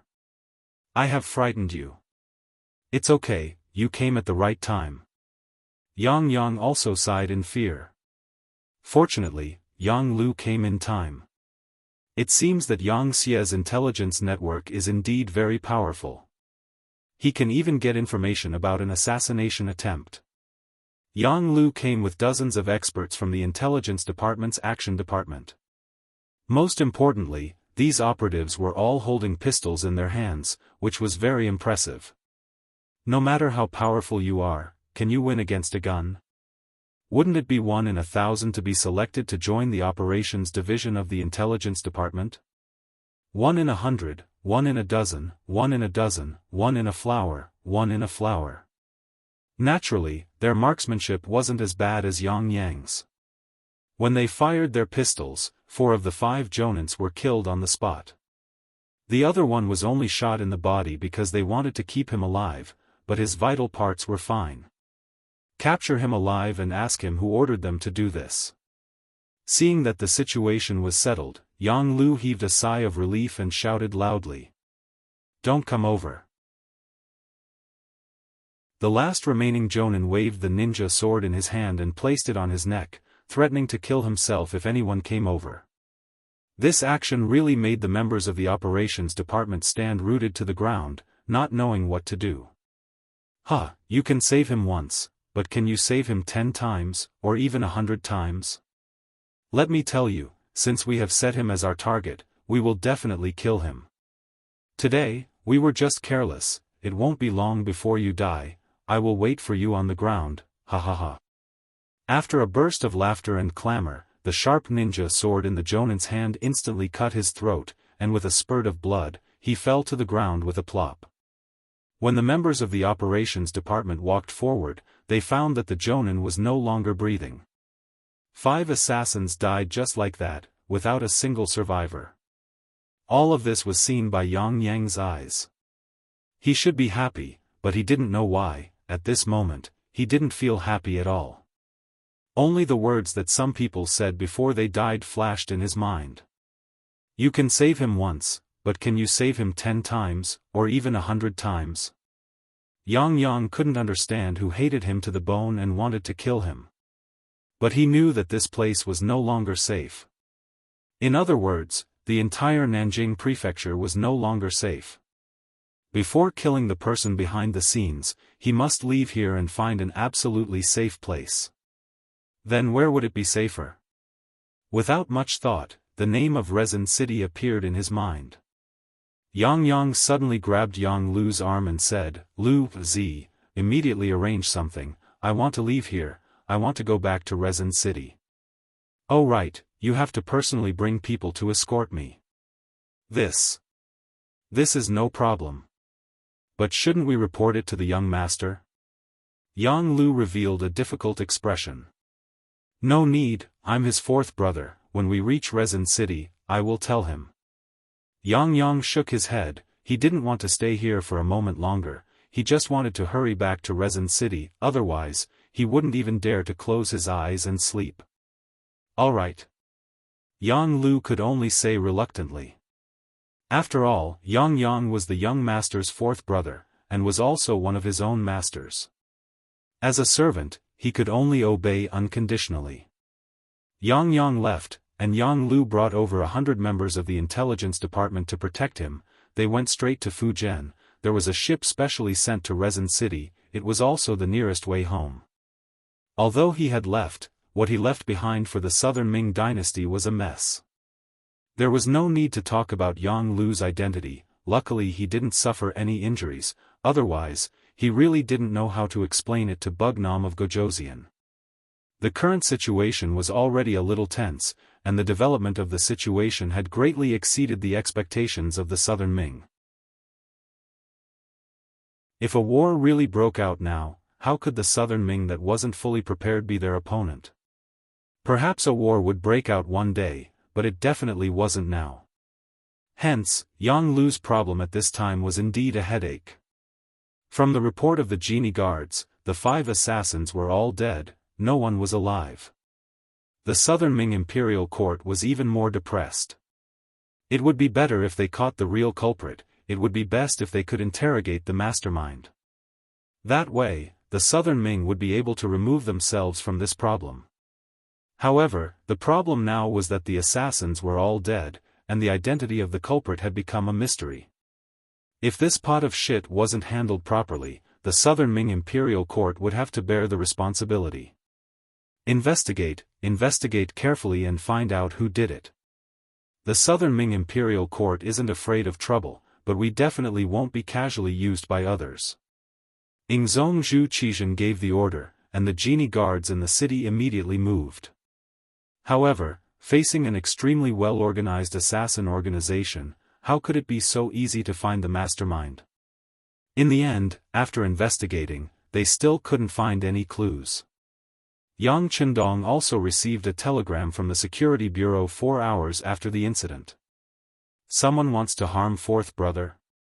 Yang Chendong suddenly stood up, his entire face terrifyingly cold. Dragons had reverse scales, and one of Yang Chendong's reverse scales was his family and loved ones. Investigate the ins and outs of this matter clearly. I want to know all the details of this matter. Yang Chendong was angry. The pitiful one was the head of the Security Bureau, Yang San. After he received the order, he immediately decided to set off for the Nanjing Imperial Court. However, before he left, he reported a clue that he had just found to Yang Chendong. "Young master, we have a new clue about the transmitter of 9826. Nanning Imperial Court." Baikuan stood on top of the city gate tower, wearing a suit of armor.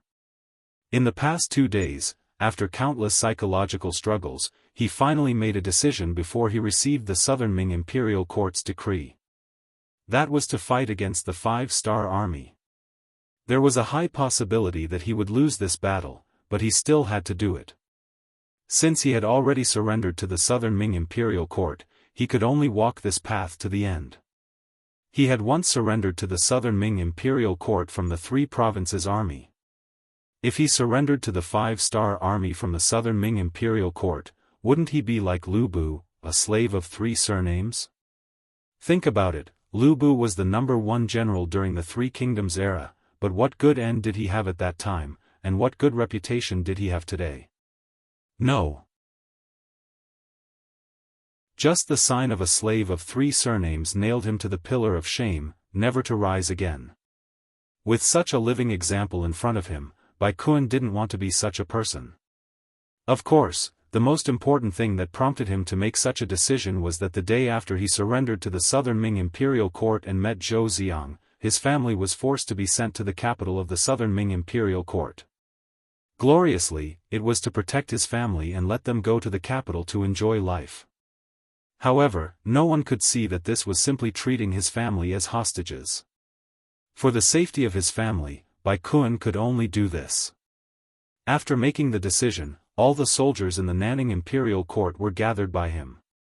In order to increase the chances of defending the city, he even ordered people to gather all the men, women, and children in the city. He was already prepared to perish together. This time, even if he lost, he wanted to label the Five-Star Army as immoral. As for himself, as long as his family was safe, he didn't care if he died. It had to be said that Bai Kun's decision was very bold. Especially the action of gathering all the men, women, and children in the city onto the city gate tower, it could be said to be a combination of despicable and shameless. This was because the moment the Five-Star Army attacked the other cities, using the cannons, it was inevitable that ordinary civilians would be blasted to death. Didn't Bugnam of Gojoseon say that he wanted to lead all the Han people to the peak of the world and let them live a good life? Alright, I'll place the people on the city gate tower and see if you dare to fire. If you do, you'll be slapping your own face. At that time, who will believe you? Yi Zichen thought. Alright. Amidst the weeping and crying, the city gate tower was filled with mournful wails. The civilians didn't know what kind of impact they would have on the city gate tower. They only knew that now that they were pushed to the front lines, they would become cannon fodder if they didn't do well. Because of this, they all cursed Bai Kun's 8 generations of ancestors in their hearts.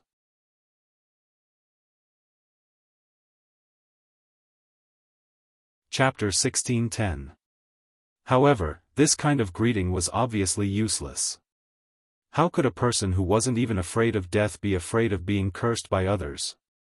Finally, while Bai Kun was waiting, the Five-Star Army began to appear below the city wall. They're finally here. Humph, let's see what you're going to do. Bai Kun was wearing a full body armor. After looking from afar, he hid behind the civilians. He decided not to show his face and not give the Five-Star Army a chance to question and scold him. Otherwise, if he was really questioned, it wouldn't look good for him. Are they preparing for a battle? Tian Hu rode forward on his horse. When he took out his binoculars and looked, he couldn't help but curse when he put it down. This Bai Kun is really a bastard. That's right, he is indeed a bastard. However, it will be difficult for us to do next. Division Commander Xiao Feng also put down his binoculars. His face was as black as the bottom of a pot. They couldn't be blamed for being so angry. Who would have thought that Bai Kun would push the commoners onto the city gate tower? If that was the case, they would inevitably hit the commoners if they wanted to fire. If that was the case, just the words of the scholars and the mouths of the celestials would be enough to make it difficult for the commoners to defend themselves. What should we do? The two of them looked at each other at almost the same time. As the highest-ranking officers in this army, the two of them felt the pressure at this moment. It even made them feel a little breathless. Let's ask the 6th young master. Tian Hu thought for a while and made a decision. Okay, but you have to report it secretly, Xiao Feng added after hearing that. Why did they have to send the message secretly? It was because they didn't want the 6th young master to be the scapegoat. As a subordinate, as a subject, they had to share the burden of their master. If they sent the message openly, where would they put Yang Chendong? Fight? If that was the case, the crime of indiscriminate killing of civilians would fall on Yang Chendong's head. The history books wouldn't record it well. Retreat without fighting? If that's the case, how are we going to solve the problem in Guangxi? However, if they were to fight without asking for permission, what if the sixth young master had a better idea or had other plans? Wouldn't that be tantamount to ruining the sixth young master's plans? They couldn't bear such a crime. Therefore, they had to send a telegram, but they had to send a secret telegram. This way, they could know Yang Chendong's thoughts and solve this problem. Even if the two of them had to take the blame in the end, as long as the sixth young master knew the whole story, even if he punished them, it wouldn't be too heavy. The five-star army began to set up their formation outside the city. The secret message was also sent out and sent to the head of the intelligence department, Wang Shan. Then, it was quickly placed in front of Yang Chendong, who was still in the palace of the three provinces. Yang Chendong was shocked when he saw the telegram. He remembered that during the War of Resistance against Japan, there was a time when the Japanese took the civilians to attack the army of D, which gave the People's Army a headache. He didn't expect that such a scene would happen to him. Come, bring me Bai Kuan's information. Since it was something that might happen, Yang Chendong was naturally prepared for it. However, he still needed to understand more about the situation before that. After all, his approach could solve the problem once, but it didn't mean that it could be solved every time. Once the other party was on guard, it would be much more difficult to solve such a problem in the future. Wang Shan quickly sent the information about Bai Kuan to Yang Chendong. Okay, put the information here first. Call back to Tianhu and Xiaofeng. Tell them to wait. Don't act rashly before there are new orders. When the telegram reached Nanning, Tianhu and General Xiaofeng breathed a sigh of relief. Since the sixth young master had given instructions, they only needed to follow it. As for the problem in front of them, they would definitely get a perfect solution. In the eyes of the generals, since this was an order from Yang Chendong, the problem would definitely be solved. This was also the result of many years of trust. Bai Kuan, who was on the top floor of Nanning Prefecture, didn't know about this. He only saw the five-star army stop at the bottom of the city and didn't dare to attack. He was immediately overjoyed. He thought that he had found a good way to curb the development of the five-star army. For this reason, he had even specially written a memorial and had it sent to the capital at the fastest speed possible. Before his memorial could reach the capital, a tragedy happened in the capital. In the courtyard that the southern Ming dynasty had arranged for Bai Kuan's family, in just one night, people and animals were all killed. From the elderly to the children, even the dogs, chickens, and other animals they raised were all killed. No one survived. From the top to the bottom of the dozens of people, no one was able to breathe. The seriousness of the case and the cruelty of the methods, even if the southern Ming dynasty wanted to hide it, they couldn't. In just one morning, the news had spread throughout the entire Yingtian prefecture, Nanjing prefecture. What was even worse was that the murderer had left words on the wall. The words were written in blood. The first bailiff to enter the courtyard could see it very clearly. It was very eye-catching. Clearly, this was Yang Chendong's method of revenge. Yang Chendong had never been a peaceful person. Especially towards those who were his enemies, he would never be lenient. Otherwise, he wouldn't have gained so much territory and influence in such a short period of time. Bai Kuan wanted to use the common people to threaten him, so he could only use a thunderous method to get rid of his family. Although the process was somewhat cruel, in order to prevent this kind of thing from happening in the future, he could only be forced to do this. The facts also proved that this had indeed intimidated many people with bad intentions. They didn't care about their own life and death, because that was their mission. But for their entire family to be killed, it was obviously something they didn't want to see. It was enough to make them feel afraid. Yang Chendong used facts to tell everyone that on the battlefield, it didn't matter how the two sides fought. That was the fate of a soldier, and it was his duty. But if you wanted to play tricks behind his back, sorry, then you had to have enough courage to bear everything. If you didn't have such a mind and spirit, then it was best to play according to the rules of the game. Regarding these things, Bai Kun was completely unaware because of the lack of communication. He was still proud of his method of forcing the common people to go upstairs and intimidating the 5-star army. On the evening of the third day, the 5-star army's camp outside the city welcomed Tai Hu and a group of Lengia Special Forces members. Tai Hu and the others were prepared by Yang Chendong to help Tian Hu and Xiao Feng solve the problem. Captain Tai. Tian Hu and Xiao Feng both saluted and greeted. Tai Hu, who had the rank of Major General, also laughed and raised his arm to salute. The two of you have higher ranks than me, I should be the one saluting the two of you. In terms of military rank, both Tian Hu and Xiao Feng were lieutenant generals, and they both had 2 gold stars. But they knew that people like Tai Hu couldn't be judged by military rank. Everyone knew that although the Lengia Special Forces had the least number of people, their combat power was very high. They specialized in completing difficult missions that a large army couldn't.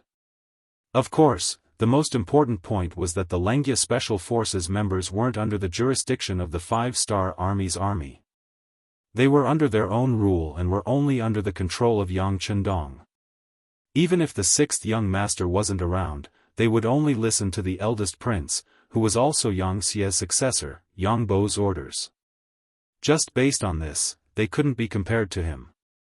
Both sides were familiar with each other. After all, they had trained together in the early days and had many years of camaraderie. Now that they were gathered together, they couldn't help but warm up. After connecting, Tai Hu told Yang Chendong about some of the things that Yang Chendong had instructed him to do before he came here. Generals, the 6th young master wants you to assist us. There shouldn't be any problems, right?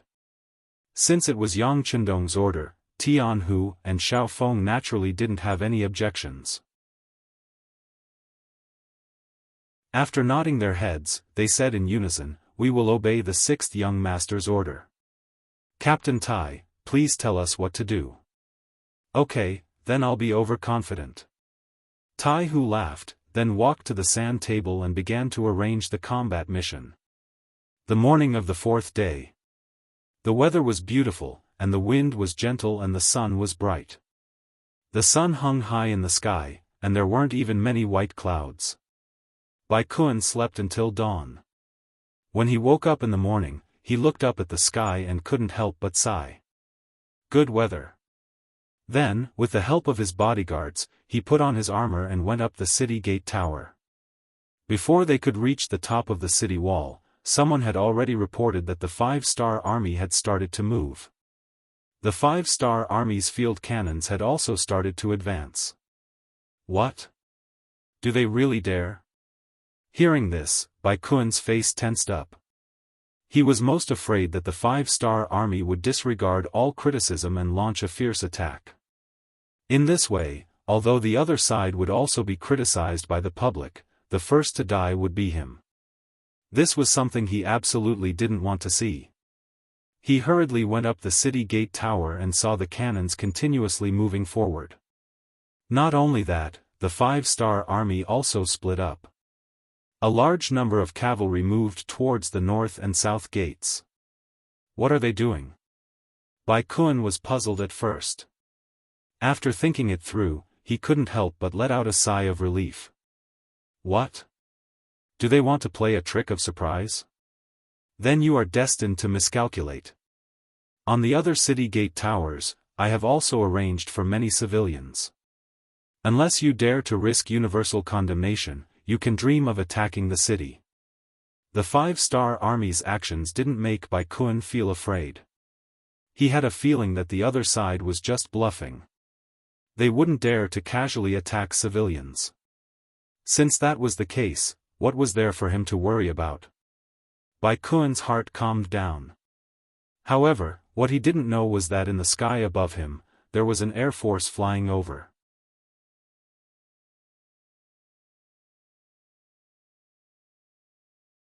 Chapter 1611. Strictly speaking, this was not a real air force. It was a mobile air force unit made up of powered umbrellas. They were different from the real air force. They didn't need to use hot air balloons to fly. They only needed one person with a single umbrella to fly and then control the landing to any designated location. This Air Force unit was made up of the Wolf-Fang Special Forces members. The so-called Strong Army mostly referred to the land tigers. After the Navy, there was the name of the Sea Dragon. After that, there was the Air Force, and then there was the name of the Sky Eagle. These were the three armies of the future. For a time, the three armies had their own things to do. Unless there was a difficult battle, they would join forces to fight and display more power. But there was an army that had the advantages of the three armies. They could fly, go into the sea, and even fight on land. They were the members of the Wolf-Fang Special Forces. This time, using the powered umbrellas to fight in the air was Yang Chendong's method to break through the situation. When the order was given to Captain Tai Hu, he gladly accepted it. This kind of training was very mysterious in the eyes of other armies. But for the Wolf-Fang Special Forces, it was a piece of cake. They didn't know how many times they had trained like this.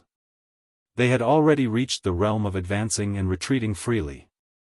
Today, it was time for them to test the results. After all, the training was for battle. Now, it was finally time to use it. Hundreds of powered umbrellas rose above Nanning Prefecture and then glided down towards the city. Every soldier had their own clear goal, and they were already familiar with it last night. Now, what they needed to do was to quickly enter the city and kill their way out. They needed to seize the East City Gate and create an excellent opportunity for the main force of the Five-Star Army to enter the city. As for whether the 300 members of the Wolf-Fang Special Forces could complete this mission, there was no need to worry. Every one of them was equipped with a Type 95 submachine gun and was fully loaded with bullets. This was enough to ensure that they would be able to form the greatest combat power and achieve the military objective. Bai Kun still didn't know about all this. His eyes were still on the Five-Star Army. He wanted to see what kind of tricks they were going to play so that he could react accordingly. On top of every city tower, inside every city gate, he had arranged for a large number of civilians to gather here. As long as the Five-Star Army dared to open fire, they would definitely blow up innocent civilians. This way, they would have to take the blame. If they didn't want to take the blame, they couldn't use the cannons to bombard them, and they wouldn't be able to enter the city. As long as he couldn't enter the city, he had nothing to be afraid of. Previously, he had already transferred the entire Guangxi region's army into the Nan clan manor. There were over 30,000 soldiers in the city, which was more than enough to defend the 4 city walls and the city gates. As time passed, the Southern Ming Imperial Court would definitely send reinforcements when they saw that he was stuck here like a nail. At that time, the entire Nanning Prefecture would be saved. Bai Kun even thought that at that time, he might be the true hero of the Southern Ming dynasty. In his heart, he was still dreaming about the beautiful future. He didn't know that nearly 300 people of the Five-Star Army had already passed over his head. Moreover, the power umbrella made a loud noise. This was because the Five-Star Army cavalry was moving on a large scale, so the sound was covered by the sound of the horses' hooves. This wasn't because Bai Kun was careless, but because he didn't know what the Five-Star Army was capable of. In fact, it wasn't just him, even Tian Hu and Xiao Feng were considered the core members of the Five-Star Army. However, they didn't know what the power umbrella was and why it was so powerful. It was because of this that Yang Chendong was so mysterious. Because they didn't know what more powerful methods their master had yet to use, it made their hearts filled with awe and respect for the sixth young master even more. Using the cover, the Wolf-Fang Special Forces successfully flew to the sky above Nanning Prefecture. Then, they slowed down and began to move towards the East Gate. In comparison, the East Gate was the furthest away from the 5-star army's main force, and the defense was also the most lax. At least until now, they hadn't seen any sign of the 5-star army outside the East Gate. Without any opponents, their vigilance naturally decreased a lot. This also created better conditions and opportunities for the Wolf-Fang special forces to attack. Hu-hu-hu. Hu-hu-hu. One after another, the power umbrellas flew over and arrived at the street closest to the East Gate. This was also thanks to Bai Kuan's cooperation. If he didn't bring all the people in the city to the city tower and the gate, the whereabouts of Jianghu and the others would definitely attract some people's attention. But now, there was no one on the street, so they could hide their whereabouts quietly. Then, they closed the umbrellas and gathered. They gathered the power umbrellas together and placed them in an empty courtyard. Then, they started to check the equipment and personnel. There were a total of 288 people in this trip. Except for one person who stepped on a roof when he landed and suffered a slight ankle injury, the rest of the people stood in front of them unharmed. Jianghu faced 287 people. His face was a little red and he was very excited. He knew that after this battle, the name of the Wolf-Fang Special Forces would be completely known. Leave 18 people behind to guard the equipment. The remaining 270 people will be divided into 9 teams, each team has 30 people. Search in a fan shape and move towards the East Gate.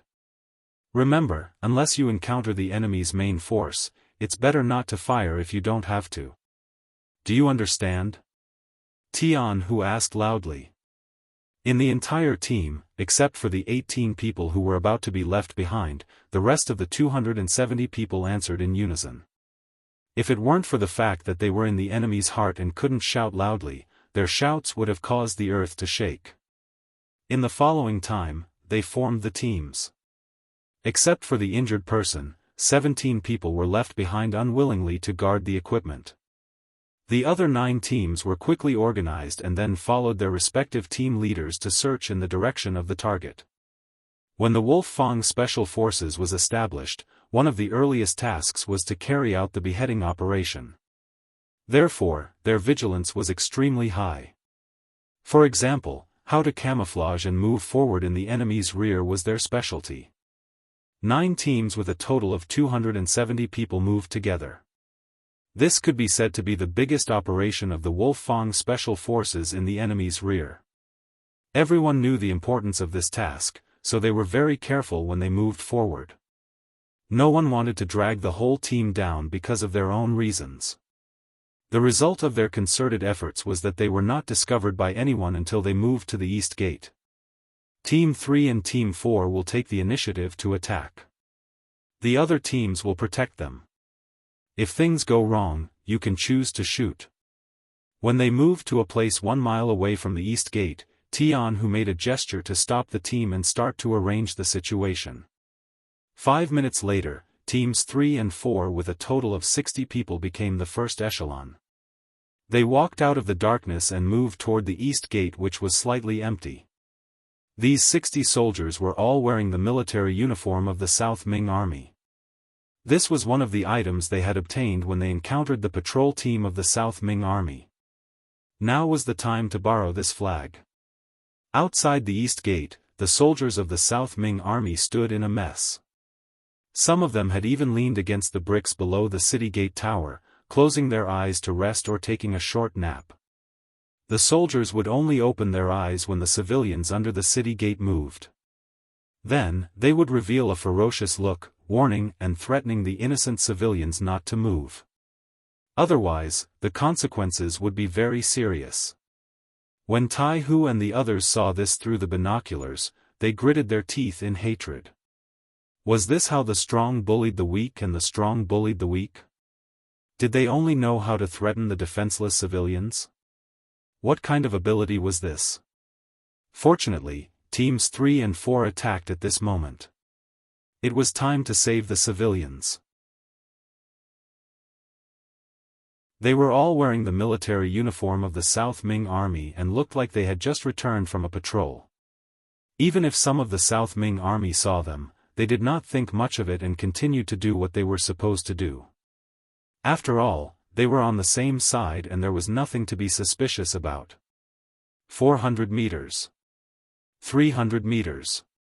150 meters, when they were finally 50 to 60 steps away, those with good eyesight could clearly see the faces of the other party. A chilly arch of the South Ming army had a puzzled expression on his face.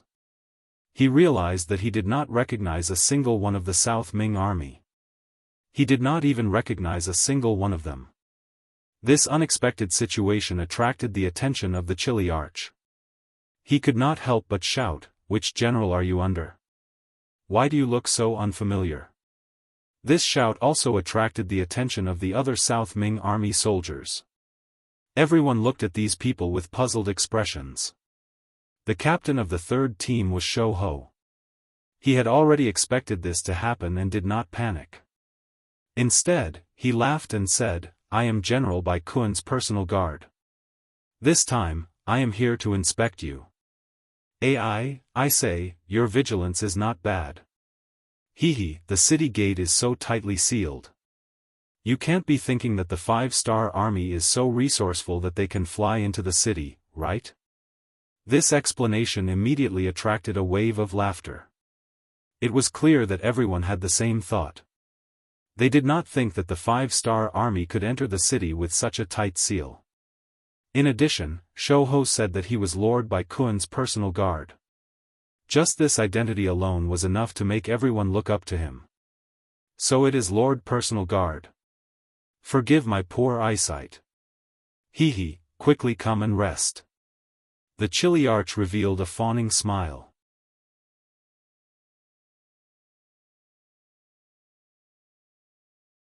Chapter 16:12. Since someone invited him, Shou Ho naturally wouldn't be polite. He called the members of Squad 3 and 4 and strode towards the East City Gate. While walking, they also intentionally tidied up the long backpack behind them. It contained the 95 style.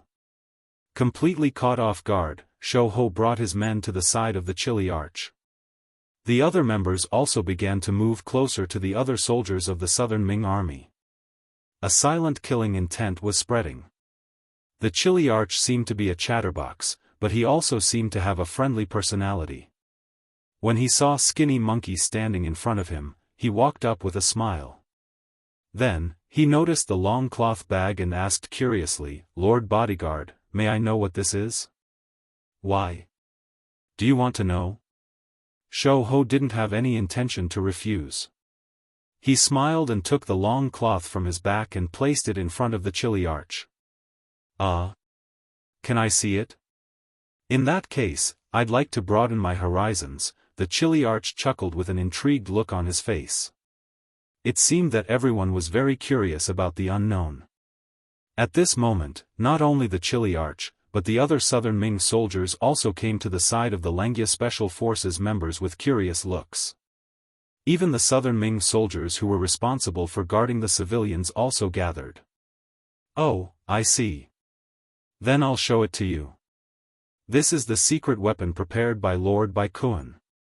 Skinny Monkey-like laughed, then gave a look to the other Special Forces members. Then, the long cloth strip was slowly opened, and the black gun body appeared in front of the Southern Ming soldiers. Most of these Southern Ming soldiers were people who rebelled with the 3 provinces King Zhuhuitu. But after Bai Kuen surrendered to the Southern Ming army, they also changed and became part of the Southern Ming army. For people like them, their military quality was very ordinary, not to mention their knowledge. For people like them, firearms were something they had only heard of and had never seen with their own eyes. Not to mention the extremely advanced 95 style. When this thing was taken out, they only knew that it was an iron lump. As for what it was used for, they had no idea at all. Shou Ho and the other members took out the 95 style in front of the enemy, then held it in their hands and pulled the safety. "How is it? Have you never seen him before?" "Let me tell you, this is the newest firearm. Its name is the 95 style. How about this? There's no point in just talking about it. I'll show you all their might so that everyone will have more confidence when it comes to defending the city. Yes, yes. Let us take a look and we will be more confident.